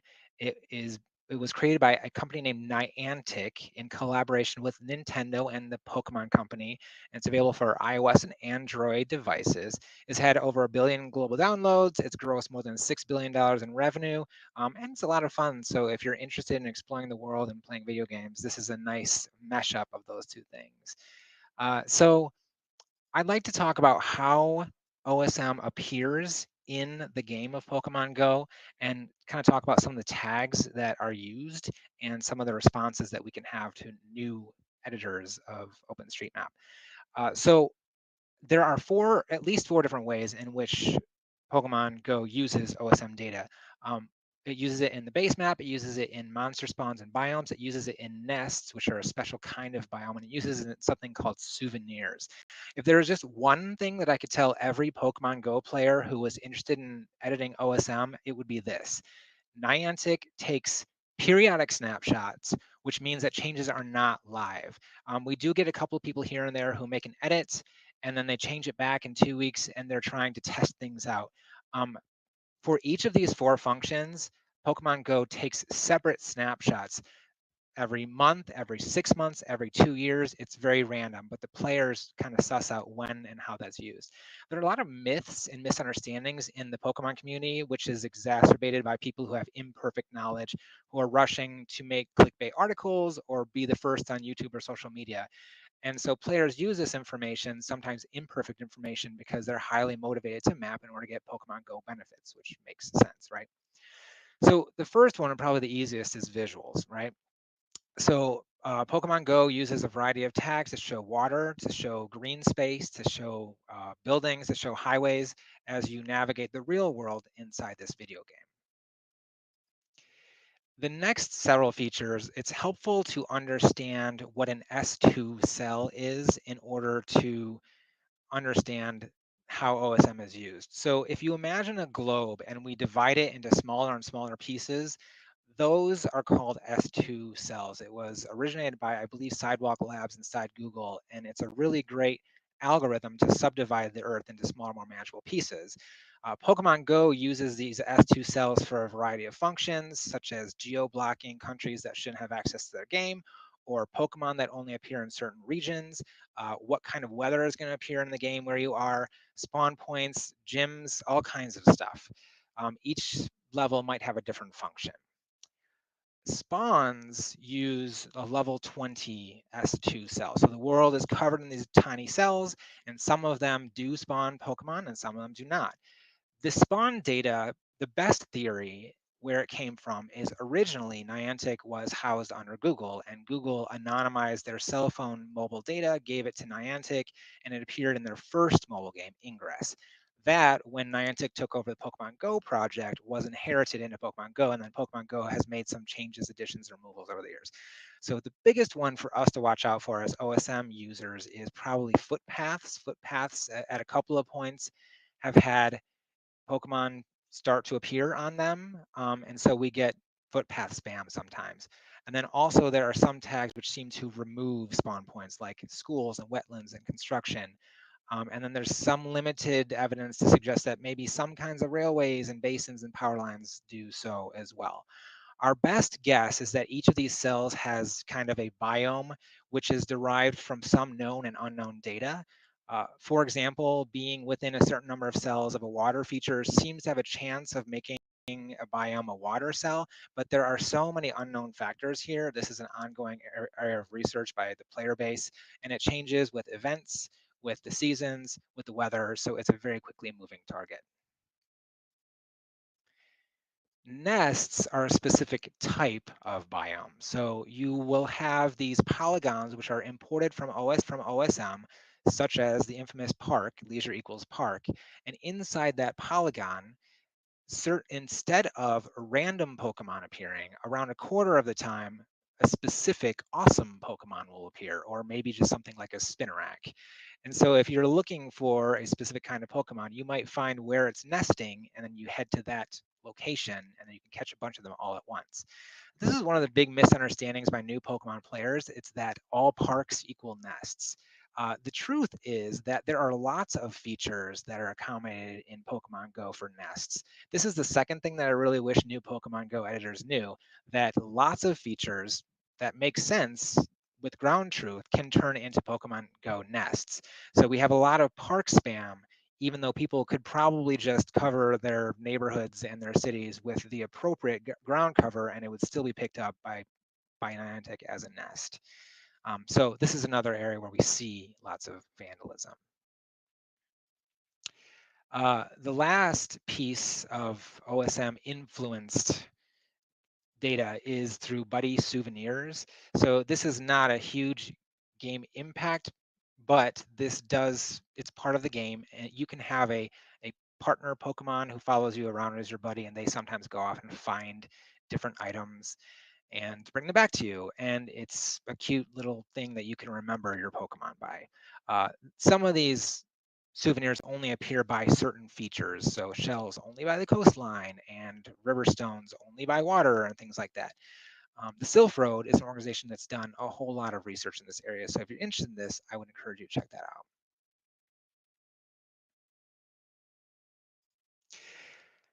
out. When did the vandalism start occurring? Well, as soon as people figured out that OSM was a data source for Niantic's game, we started seeing vandalism. The interesting thing is that Niantic never officially announced a partnership with OpenStreetMap or announced that they were using OSM's data, but the player base figured it out and it spread like wildfire along with some of these myths, and then we started seeing vandalism. There was a really great presentation that was done at the State of the Map in 2019 by Testio Novak that looked at the effects of Pokemon Go vandalism on OpenStreetMap. And one of the things that caught my eye was this chart, which I have screen capped. It looks at how there are times of great vandalism, times of very little vandalism. And when I saw this, I immediately recognized these two peaks because as a player in Pokemon Go, and if I can just edit this, I could see, oh, why was there a huge increase in vandals? Well, it's because there was a visual update right before that, and then people realized that they could make changes and have them show up in Pokemon Go. And then in the middle of those second two peaks was the nest update. So a whole bunch of information was pulled into the game for nests. So you can see that this can be somewhat predicted by in-game changes. I will also say that this study saw that when people who were vandals were engaged by members of the OSM community, about a third of them responded, and many of them actually became converted and started becoming mappers. But one thing that I thought was notable was that only about half of the people who vandalized actually were had their change sets commented on, which I think is a huge missed opportunity. We can go through and we can revert, and we should revert.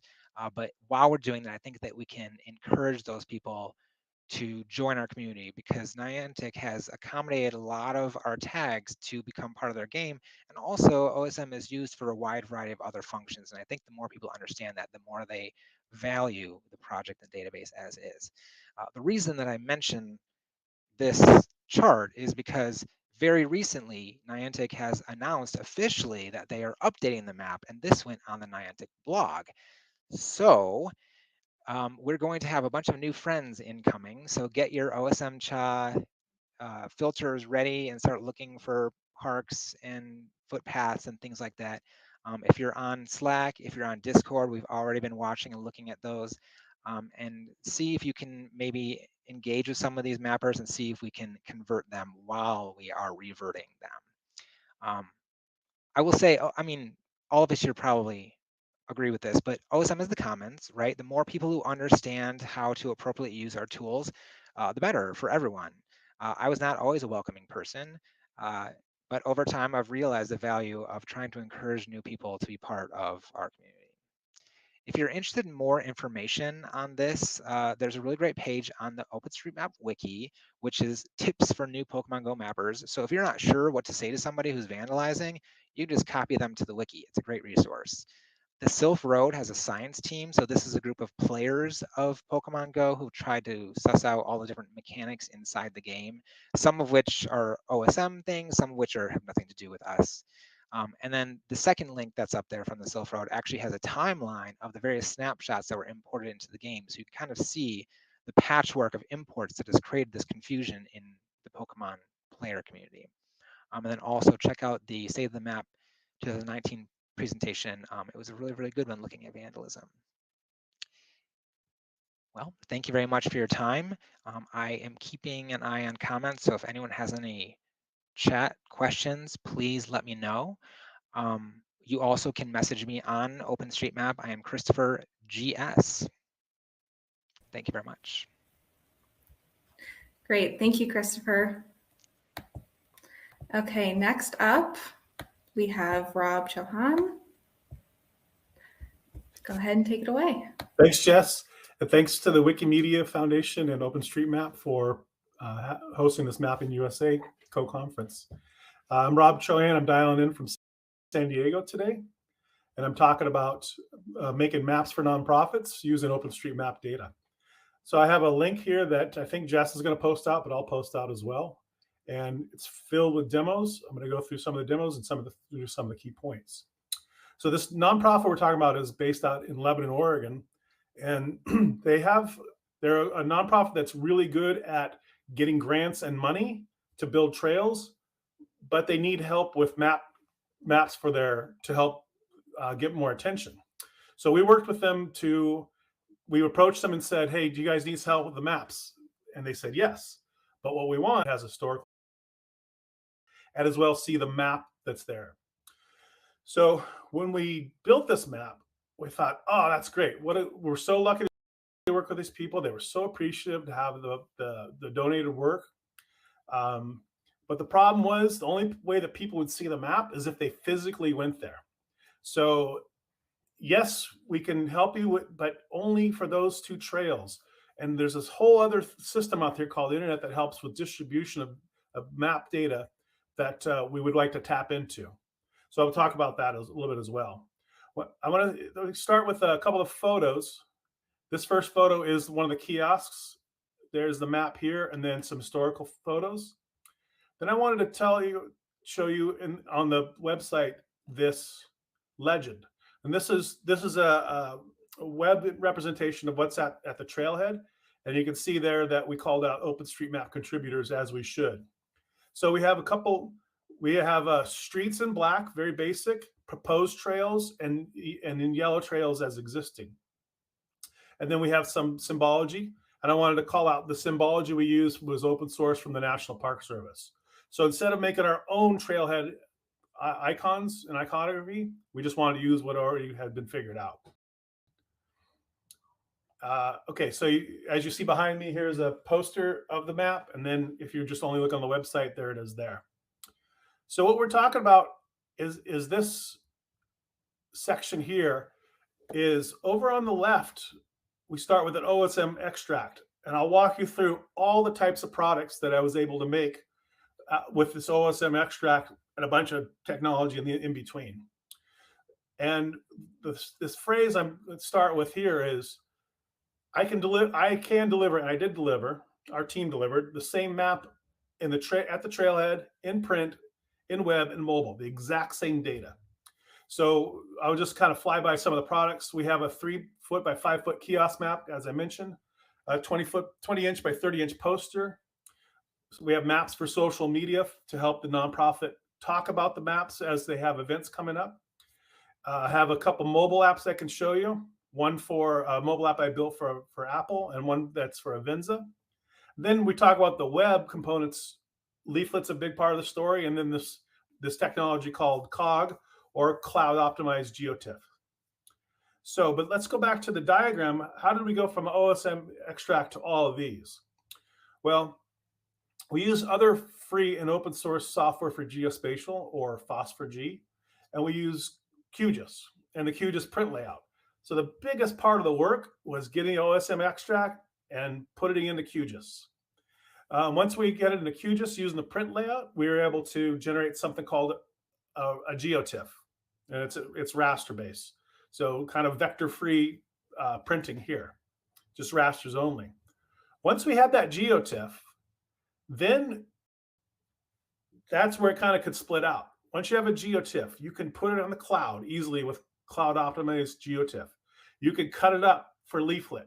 You can put it on Avenza for an offline map. You could make a social media app for Apple, for iMessage. We could produce maps that people could share out for themselves. And of course, as I mentioned, the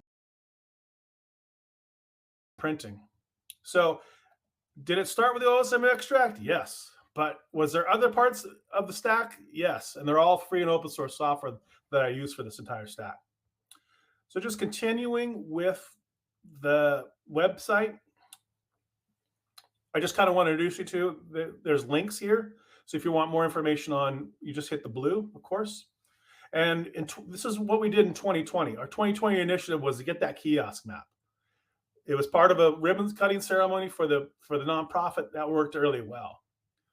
We also found that if we just take the same map and instead of printing it at 3 foot by 5 foot, there's a national retailer that has 5,000 stores nationwide in the US that would do printing. So we had distributed printing built in.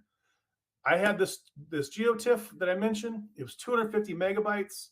I uploaded it to the national retailer, and somebody in Oregon could pick it up. And I did that several times. And then they used that for fundraisers. Every time a sponsor gave them $1,000, they got a poster like this. Okay, on the social media, and I'll show you that down below, we use the QGIS Atlas tool. So again, using QGIS. And then a couple demos, you can look for yourself, but I'll try them here. This is the leaflet demo. And if you, certain links with leaflet, I could take you exactly where you wanted to go on the trail system. So once again, there's leaflet. But leaflets takes a little bit of processing up front. And this other technology that we looked at is called COG, which I mentioned before. But instead of distributing this large file to the nonprofit and say, hey, nonprofit, here's a 1/4 gigabyte of data. Go to town, figure it out. They wouldn't know what to do with it. They don't know if they have a TIFF viewer. So COG comes to the rescue. And as I said, I'll show you that demo down below. And then offline maps for mobile is something that I've been studying for a couple of years. So I have some solutions there. Here's some details about the map. A lot of resolution, a lot of pixels. That's why it became so large. I'm going to go down to the OSM extract because I think this is kind of interesting. Let me just get this set up properly. So what I'm going to show you is the map with several different layers. And I've detailed the layers here, and I'll just talk through those. So here's the base map, just some imagery data. And now you can click through this and add in all the OSM data. This is all the OSM data for this city in Oregon, Lebanon, Oregon. The red is all the stuff that the nonprofit didn't want to show. The black is what they wanted to show. So using QGIS expressions, I had to filter all this data out. For example, remove East Eddy Street, remove Post Street. And I'll show you what that looks like in the next slide. And there it is. So that's with QGIS filtering. I was able to remove all of that. There it is with all the data. And here it is filtering QGIS, all the OSM extract data. And then one more click through. And this is what the final map looks like. So adding in layers of trails from the nonprofit and some labels that they thought was important. If they want to tell people to get to River Park, you need to know that you take a left at Ralston Park, which is close to downtown, something like that. So these are requirements that they came up with. So I'm going to burn through this real quick. There's a base map. There's all the OSM data from the extract that pulled directly into QGIS beautifully. There's the QGIS filtering. And then there's the final map. Okay, and then I kind of detail that here with some of the filterings that I did there to remove the OSM data. I kept talking about the other demos, and please hit this website, roblabs.com/BLT. BLT stands for Build Lebanon Trails. And I'll just leave it here as I go through my last minute. So the first section here is called Maps for Social Media.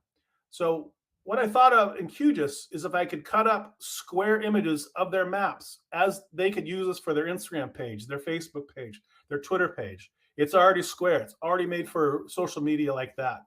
And these are just small representations, but they were around 1K by 1K pixel images. And here's all the key places. If you wanted to have a hike over here at Riverview Park or Mark's Slough Trail, the data was ready to go. All they had to do is put it on their social media. So I built a map for social media as well. And then the last thing I have in my last 20 seconds here is the COG Cloud Optimized GeoTIFF. This is a 250 megabyte GeoTIFF that as I move around, it's pulling in the data that it needs. And that's the Cloud Optimized GeoTIFF. So thanks again. I'm going to leave it here as I bounce off. I appreciate your time today. Thanks very much. Thank you so much, Rob. Okay, next up in this session, we have Bill Weatherholt. We'll be presenting collaborative corridors to address OSM underrepresentation. The floor is yours, Bill. Awesome. Thanks, Jess. Um, thank you, everybody. Thank you to the people that put this on. It is most appreciated. Been kind of a hectic day on my end, but let's go ahead and get started. I've only got 10 minutes. Let's jump into it. So as Jess said, I'm Bill Weatherholt. I'm going to give you a little bit of an overview here. I'll sort of talk about where I'm situated, how this sort of the germinations of this discussion in general, how this collaborative corridor has emerged, really what we've done so far this semester, what we plan to do before the semester is out, and arguably a call to action for others that are interested in similar collaborative efforts. I think it's proving to be relatively effective.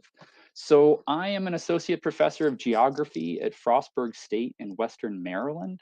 You can see the little, where the Frostburg Bobcats, see the paw print there. So we are smack dab in Appalachia, sort of the western 3 counties of Maryland fall under the Appalachian Regional Commission's designation of Appalachia. So a relatively small university, about 4,000 students or so, nestled in the Appalachian Mountains. It's a really nice setting. But when it comes to representation in OpenStreetMap, for comparison, you can see sort of in the bottom, the scale bar, sort of at the 50-meter scale, something like the capital of the country that's only about 2.5 hours from campus has an incredible amount of representation in OpenStreetMap. I mean, even down to individual trees in and around the capital. But at the same scale, if you move towards my neck of the woods, about 4 miles down the mountain in this little town called LaVale, right along the interstate, there's hardly anything there. I mean, there are things there, but as far as OpenStreetMap is concerned, there's not a lot of representation. So if you were at the State of the Map in Tucson in April, I talked about mapping Appalachia. That was the presentation. And this was one of the slides, or a portion of the slides that I gave. And one of the key things that sort of came up in the discussion was, how do we address underrepresentation? How do we try to map these regions that are not really in the map yet?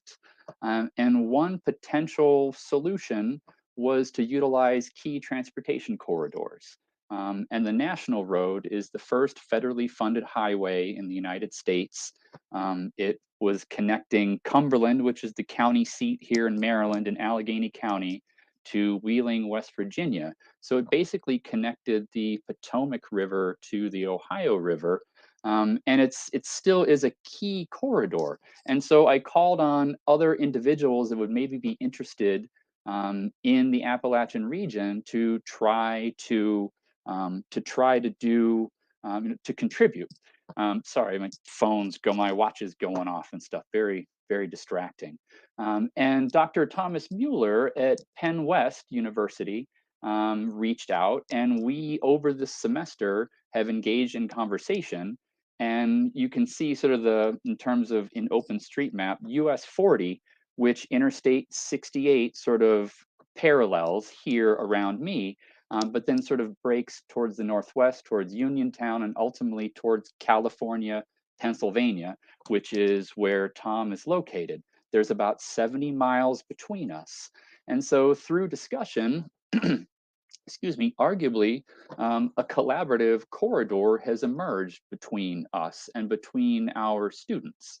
And this semester, and on my end, primarily in the last 3 or 4 weeks, we have been mapping along US 40. So not necessarily National Road, but US 40 is the next, I mean, it follows the exact same corridor that then Interstate 68 sort of has replaced US 40. But so we're using US 40 as a main artery between these two vested interests to start to fill in the map. And so in my cartography course and in Tom's GeoBiz course, students have been contributing to essentially this US 40 corridor. And we've received a lot of support from Teach OSM US. We received an OSM collaboration grant, for which we are most appreciative. Jess and Steven have done some wellness checks as far as just seeing how things are going, if we need support to sort of see this project realized. And the latest installation is in this creation of the tasking manager for this individual project. So the hashtag, the Map Appalachia endeavor continues. And on my side, essentially what we've been trying to do in Frostburg, in the last 3 labs that I've given in cartography, I introduced them to OpenStreetMap. There's also been lecture material paired to participatory mapping that I've given. Last week, we started with using the tasking manager for the US 40 corridor, and I asked students to provide me 40 batches of edits utilizing this tasking manager. And this week, we are just continuing with the same sort of muscle memory and building on momentum, and I'm requesting an additional 50 batches of changes. So, I mean, it's really starting to play out, and when you look at the individual task, it's starting to fill in nicely. There's some limitations. It's, again, I mentioned it's US 40 and not necessarily national highway. And if you see sort of national highway coming up through the Vale, so it's not quite the same. See, national highway is sort of this little piece that arcs up and around where the interstate goes through. But so utilizing US 40, and if you see this particular tasking polygon here, you can see this is the before, and that's that same lowly little stretch of road that I showed you that I compared to the Capitol. So that's sort of the before. And checking this afternoon, you can see that the students have put some edits in there. But again, the idea of that buffer, you can almost sort of see where the tasking manager allowed them to contribute, excuse me, and where they didn't. And so there's definite room for future opportunity and future corridors, so that I-68 and US 40 running together is a little bit of a limitation in some respects, because there's not a lot of population right in and along the interstate corridor, but there certainly are individuals and contributions are being made. I've been asking for some before and after imagery, some screenshots. This is one of my students sort of in and along, just a little bit west of where that previous screenshot was. So contributions are being made. And I've asked students some of their impressions on OpenStreetMap and participatory mapping in general. And I'm not going to read that verbatim. That seems sort of aggressive. But you can see that the impressions are pretty beneficial. Or, I mean, they appreciate the equity in OpenStreetMap. They see that if communities utilize this sort of thing, that it's pretty easy to put information on the map. So where people are underrepresented, representation can be sought in these sort of collaborative bottom-up approaches. Another student said that OpenStreetMap empowers local communities because it allows information about these communities to be shared on a large platform like what we're doing right now. Public free knowledge is the greatest tool to help communities connect with the greater population. And I think that's a pretty poignant remark from an undergraduate student in one of my classes. So where are we headed? How much time do I have left? I like a minute and a half. So next week for the non-geographers in the room is Geography Awareness Week in the United States. And Wednesday in particular is GIS Day. So our relatively new Youth Mappers chapter is going to be hosting a mapathon. And I think we're just going to contribute to this task because there's still more work to be done. It's not all finished. Intermediate mappers can do some validation, so on and so forth. And the students that have already been working on it gives them opportunities to maybe help introduce new students to it. And before the semester is out, I've organized a meeting at Fort Necessity, which is essentially about halfway between the two universities. And there's a really nice National Road installation.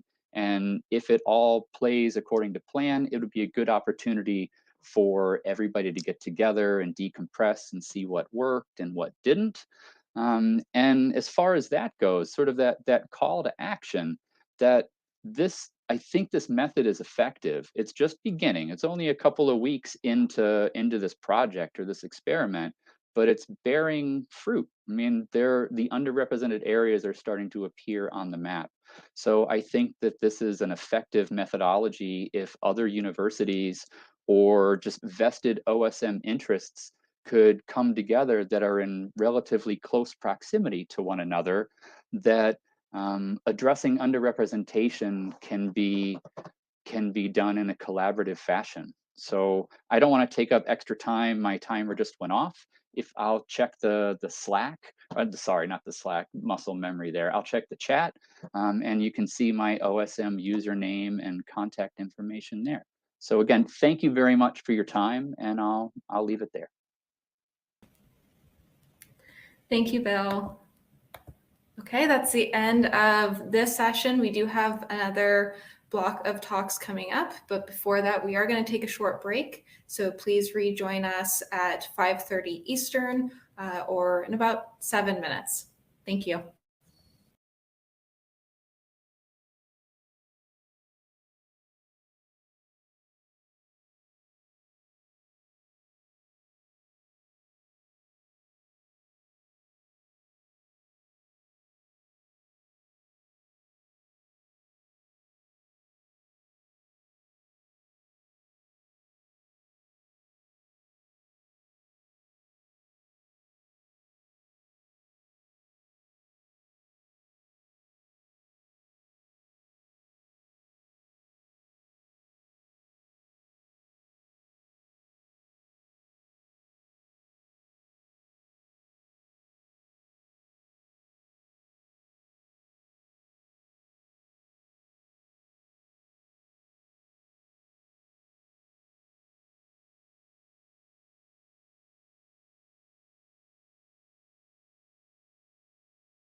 our next block of lightning talks. I'm Richard User-Ferros, and each speaker is going to speak for about 5 minutes. And we're going to start with Will.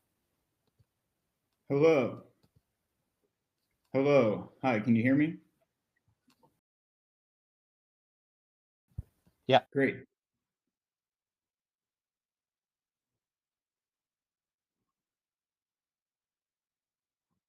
Will, please go ahead. Will, are you coming through? Great.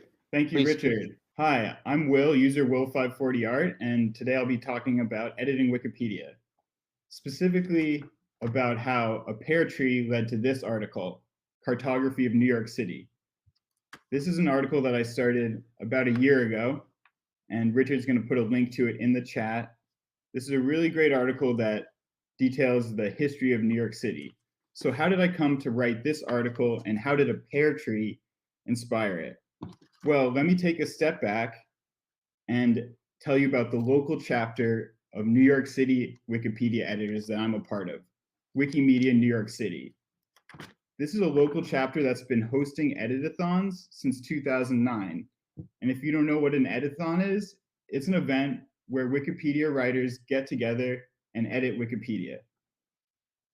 If you're interested in learning more about Wikimedia New York City, the best page to follow would be this one. This is our meetup page. It's where we host all our local events and upcoming events. You can see things that we've done in the past as well. So during the pandemic, a friend of mine who works at this community recycling center wanted to host an online event focused around Wikipedia. So we decided to focus around Earth Day and to host an editathon online. This was in April 22nd, 2020. At Sure We Can, this is a place where people can bring in bottles and cans for redemption services. So at this editathon, the main article we wrote was the canner occupation article. I'll post a link to this editathon in the chat, and you can see we did a number of we edited a number of articles focusing on environmentalism in New York City. Canner occupation is the occupation of people who collect bottles and cans as their job. So I was thinking about environment of New York City, the Wikipedia, and how can we expand the information of environment of New York City on Wikipedia. And what I really love are trees and street trees and the forests of New York City. So I was like, okay, I'm gonna make an article on trees on New York City. So a couple of days after this editathon, I was in the mind space of the environment of New York City. I wrote this article, Trees of New York City. Richard's gonna put a link to it in the chat. This is a really great article if you love trees. I know there's a lot of mapping with trees. There's a lot of great sections to this article, notable living trees. If you're interested in the history of it, you can look in history. Since this is a lightning talk, I won't get into that. But if you look in the notable deceased trees, you're like, okay, so how did this pear tree lead to this history, this cartography of New York City article? I know, I'm gonna get there. Okay, so if you look in these notable deceased trees, you'll see the Stuyvesant pear tree. This is a pear tree that was planted by the Dutch colonial governor of New Amsterdam at Stuyvesant Farm. So this led us to, having written this article, Richard was like, oh, Stuyvesant Farm needs an article. So we jumped in on writing Stuyvesant Farm. And as we were writing Stuyvesant Farm article, which is another great article I really recommend, I'll put a link to it in the chat, we started looking at the maps. I was like, oh, where is Stuyvesant Farm? Where can we see it on these old maps? And we found a number, and then all of a sudden I had this huge list of all these old maps. So I was like, okay, what am I gonna do with all these old maps? I'm gonna create the cartography of New York City article right here, put a link to the chat. So there, I don't know, I hope that wasn't too fast, but that in a lightning talk is how a pear tree led to the cartography of New York City article. And that might give you a little bit of an idea of the rabbit holes of editing Wikipedia. Thanks, Will. And now, Junior Flores. And you can... Sí, gracias. Am, ya, hola a todos, gracias por permitirme estar en esta conferencia. Hoy voy a hablarles un poco sobre Magic One, la motivación, algunas funcionalidades y casos de uso en los que utilizamos este plugin. Ah, mi nombre es Junior, soy ingeniero de sistemas, soy parte del equipo de datos de Development Seed. Development Seed es una compañía que utiliza datos abiertos, tecnología abierta para hacer un mundo mejor. ¿Se imaginan mapear objetos complejos con algunos clics? En ocasiones, nosotros tenemos que mapear grandes extensiones de objetos de forma manual. Esto es genial hacerlo con JWSL, porque la herramienta es versátil, personalizable y de fácil uso. Pero a veces este proceso es repetitivo y tiende a ser lento. Es por eso que creamos un plugin que permita aprovechar o utilizar el procesamiento de imágenes y la uniformidad de colores de los objetos para poder mapear de manera mucho más rápida. Voy a mostrar un ejemplo sobre cómo es nuestro proceso.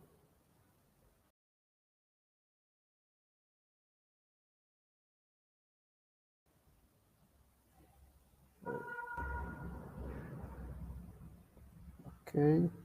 Bueno, actualmente nuestra herramienta permite seleccionar con mencionados colores en la parte to select the outlines. Well, at the left of this image, what we're showing is the manual process, how things are labeled currently. This process is manual and it tends to be quite time consuming. On the right side is what appears when we use the tool. At this time, there are two functionalities, the two main functionalities in this tool, which is generating geometries.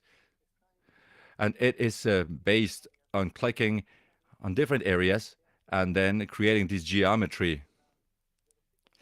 This will depend on the types of colors and the color differences in the environment. The next functionality is focused on bringing geometries together. Basically, there are smaller geometries that are linked together,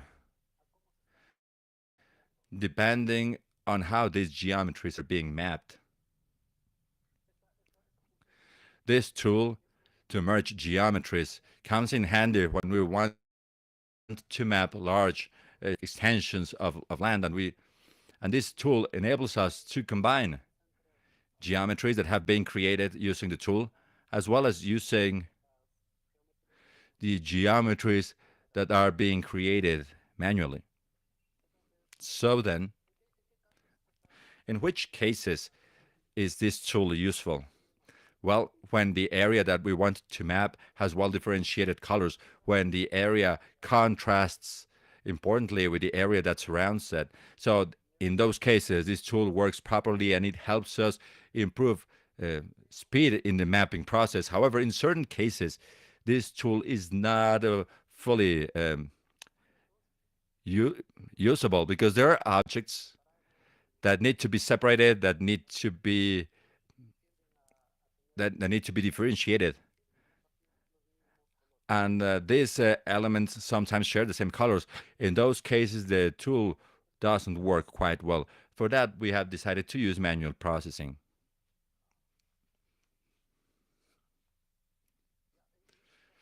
So in these cases, as you can see in the screen, you will find they'll find a link with certain cases. Cases where the colors are very similar, as I showed you in the prior slide actually. This tool is in development. We'll be happy if you like to collaborate with us. Please get in touch with us, and thank you for your time.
ideas. We'd love to hear them.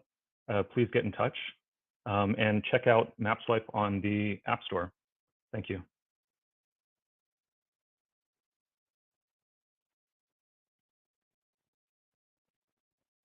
Okay, thank you. And Ariel Citron will be speaking next. You just get your presentation and you can go ahead. Thank you. My name is Ariel Citron. I'm the Institutional Partnerships Manager for Wikimedia DC, which is one of the regional affiliates of Wikimedia. I come to you today not wearing my Wikimedia DC hat, but wearing my WikiCred hat. WikiCred is a project of Hacks Hackers. Hacks Hackers is an organization that promotes credibility online, and they manage a grant called WikiCred, which we'll talk about the scope of WikiCred, what we'd like to fund, and the idea here today is that we hopefully will get some of you to apply with your highly creative, credibility-focused projects. I typically don't handle grant administration in my role at Wikimedia DC, but we were contracted by Hacks Hackers, and luckily I do have grant administration experience in my previous job. I co-managed a $1 million grant for the District of Columbia, so I was happy to take on this role to help to further credibility online, specifically in Wikipedia and Wikimedia projects through our work with Hacks Hackers. So WikiCred Grant Opportunity offers the chance to those seeking to shape Wikimedia community's role in the larger information ecosystem. We fund projects, tools, and initiatives that clearly align with the mission of Hacks Hackers and MisinfoCon communities. I encourage you to check out hackshackers.com for what those the mission of Hacks Hackers, as well as some of the goals to make sure that the project that you propose through the grant program aligns with Hacks Hackers mission and goals as well. So our funders are the Wikimedia Foundation and Craig Newmark Philanthropies this year. In our previous grant cycle was 2020. There was no grant cycle in 2021. We got about 60 applications, funded 14 projects, and the grant awards were between $250 and $10,000. And that program was solely funded by Craig Newmark Philanthropies. For this grant cycle, we are accepting applications regardless of geographical location. We are specifically looking for projects, tools, events, and initiatives that serve all Wikimedia projects, including Wikipedias of all languages. Applications will be accepted from individuals, teams, as well as organizations. The awards will range from $1,000 to $10,000 per project. We have multiple awards. The amount of awards given out, we will figure that out as we rate the applications and sort them by competitive to less competitive. So the scope of the project, when presenting a project to WikiCred, would be you want to make sure that your project is combating mis or disinformation in Wikipedia. It's improving reliable sources across Wikimedia projects. It's benefiting underserved communities, and it's up to you to define how those communities are underserved. And it improves content related to timely topics. So this could include things like reproductive health care, elections, vaccine information, though your areas do not have to specifically fall into these buckets. Applicants should expand on ideas and themes of past WikiCred projects, and through our CFP page, you can take a look at some of the projects that were funded in the last cycle. We want people to take the ball and run with it. What projects were funded in the past that have to do with mis and disinformation and improving reliable sourcing? How can your project relate to some of the work that was done in the past through WikiCred? So when you go to the CFP page, which it can be found through wikicred.org, and it will link to the CFP page and the application page, which I'll share in the chat before I sign off here. You'll see a list of the past projects. Feel free to peruse them and see if the projects or ideas that you have related to credibility within Wikimedia and online. See if your project aligns with any of these. And in your application, it's always a good idea to mention how. When thinking about tools that you want to present, how will your tool strengthen Wikimedia sourcing practices? How will it improve access to high quality, credible sources?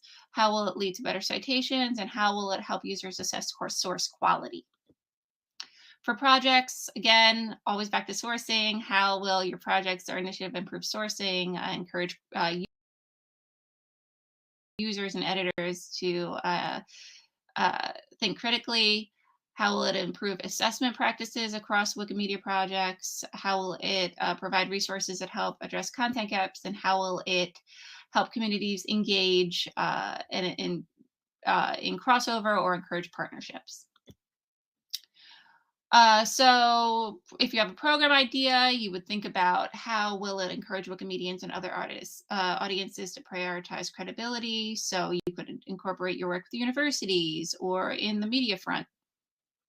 We are really open to ideas. So please, if you think that your project falls within the credibility sphere related to Wikimedia projects, please fill out the application. I'll talk a bit more about the scope or the requirements of the application itself in a moment.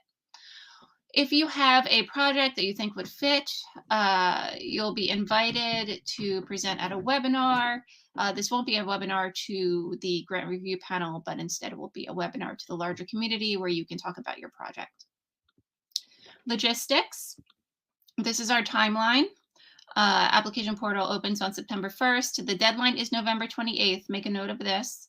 We hope to have most awardees announced by December of 2022, and funds will be dispersed by May 31st, 2023. We can give away up to $10,000 per project. Please be realistic in your budgeting. The award does not necessarily have to fund the entire project. It can be used as a portion towards a larger budget. Your applications will be scored by a panel of 5 or more credibility-focused Wikimedians. You may be asked to clarify points after the point of application. If we have questions, we will come to you and ask you to clarify if that is the difference between you getting funding and not. And applications will be scored on a 1 to 5 Likert scale in the areas of capacity, achievability, risk mitigation, and open knowledge or wikiness. To find more information, you can go to wikicred.org. That is the website for the WikiCred grant program, and you can select CFP or application form. That will bring you to the CFP page on Meta. On that page is all the detail you need and everything that I reviewed in this presentation. You can find a link there on how to apply. The application is fairly simple. I believe it's about 6 questions. It shouldn't take you too long as you have your ducks in a row when it comes to the type of project or program or initiative you would like to submit. So if you have any questions, this is my email address. I will drop the WikiCred website in the chat. Make sure you write down my email address if you want to send me direct questions. I'll be happy to answer questions related to WikiCred, or even if you want an opinion on whether your program, project, initiative, or event falls into the scope of the WikiCred project, grant project in general. So thank you. Have a good day, and I hope to see your applications. Thanks, Ariel. And next is Peter Meyer. Peter, go ahead.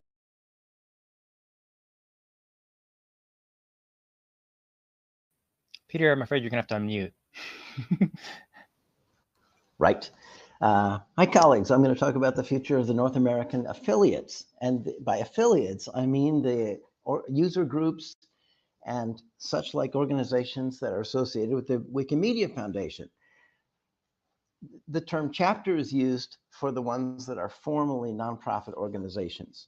And I am the new president of the Washington, D.C. chapter.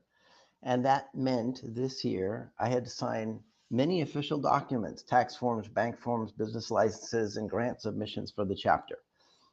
And these are legally binding documents, which can be scary. It's not quite what volunteers should be doing. We came here to build a public software encyclopedia. So I'm going to talk about how chapters might work together. But we must be humble that a chapter is not the most important thing. The most important thing are the online sites, which are called projects in this context. The North American affiliates are mostly small, run by volunteers. In a larger organization, there are things we could do that we can't now do, make multi-year commitments, because we depend on year-to-year funding. We could have stronger administrative and finance capabilities. We would have backup if we had a problem. We could coordinate the calendars of our many different lists of events, make them shared amongst ourselves. And we could cover more of the US. We actually don't have chapters covering all the US, but there are museums that we should partner with everywhere.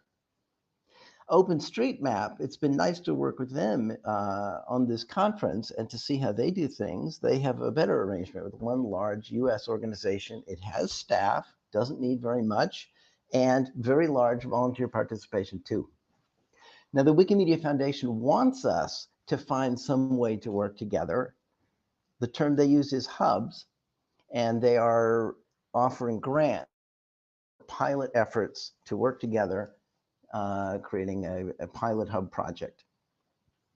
So Sunday afternoon, we have a time scheduled to discuss proposing a pilot project among whichever North American affiliates are interested, a pilot hub, or if you might think of it as a federation among these groups. But there are things to worry about. There are things to avoid. There's a history to why the US affiliates are small and don't cover all the territory. So there are things to be careful about. There were people who didn't want a very powerful US affiliate that would somehow dominate other Wikimedia organizations. We should avoid requiring English if it's a multinational collaboration. We want to say it is multilingual from the beginning, and we don't force English on everyone, and that it's multinational if it turns out to be. And as in the past, volunteers on the projects don't have to join any chapter, any organization. They don't have to pay any fee. They can do 95% of everything online without being a member of anything. But if we're going to have chapters, they should be effective. And likewise, the user groups we now have don't have to join the pilot effort. And if they join, they have every right to leave. We want to find something that works for a bunch of them together. But there are good examples. Central and Eastern Europeans proposed a hub, and they have a much more complicated problem than we do. They have many countries that are small with different languages. They even have a war in their territory. And they made a good proposal. We can have, all our problems are simple compared to theirs. If we propose to formally work together, we would get a grant to do it, and then we would need to take on some tasks and make them work. So one thing would be to run this North America conference a little more the way OSM does their conferences. They have multiple conferences a year, and they have professionals. We are all volunteers, and so some things get thrown together. Another thing would be to combine some of that administrative work I mentioned. Maybe most important, we want to propose something visionary, something really appealing. And there are so many such good projects that I don't actually want to get into it in a lightning talk. We can talk about that on Sunday. But we want to offer something that is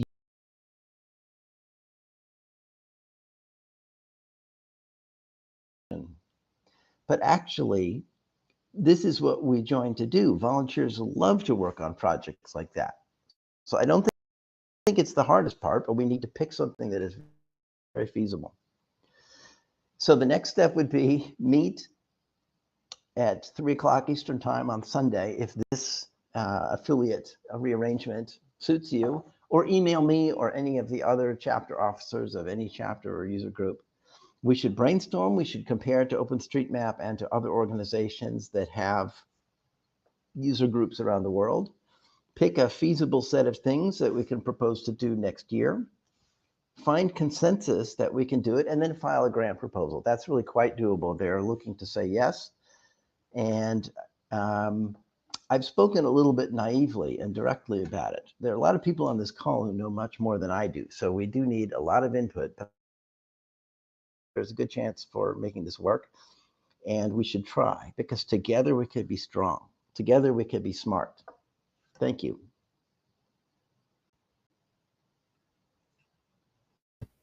Thanks, Peter. I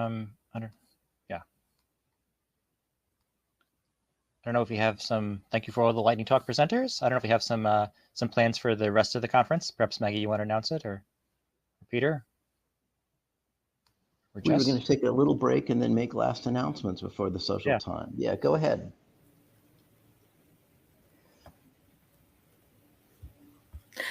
Hi, everyone. I think we're just going to dive straight into it since we only have 2 more minutes and we'd hate to lose you. And I know everyone's probably either eager to socialize or to get some food or both. So let's just dive into it. First of all, thank you so much to everyone who attended. This has been a fantastic day. As Maggie mentioned at the beginning, months of working on this, and this has been wonderful to see this all come together. So thank you. Peter's going to share some info about tomorrow, and then we have a couple other announcements. Well, let's see. One thing to make sure people know is that we won't all be coming together into one track. We'll have separate sessions, and those are rooms where you have to click share to get onto the stage. It's a little different, but you see them in the sessions tab inside Hopin. It's been good to work with my colleagues on this conference. That's it for me, my announcements. Great. So yeah, hope we see everyone tomorrow at the various workshops and panels and other things going on. For the OpenStreetMap folks in the room, the moment that we've been waiting a while for, maybe do some drum rolls on your desk at home, even though we can't hear it. Maggie? After great deliberation, we have decided that State of the Map US 2023 will be held in Richmond, Virginia. And it will be held June 8th to the 11th, 2023. And we hope that many of you in the room will decide to join us. So stay tuned for more information. Richmond is a great city, and I can't wait to share it with all of you. And you can check out these links for more information as we pull things together. stateofthemap.us. We have a Twitter handle, SOTMUS, OpenStreetMap US. And if you're on any of our Slack channels, we're going to make a lot of noise. So thanks, and I hope to see you there. Great. Thank you, everyone. See you tomorrow. Sessions start at 11:30 a.m. Eastern Time.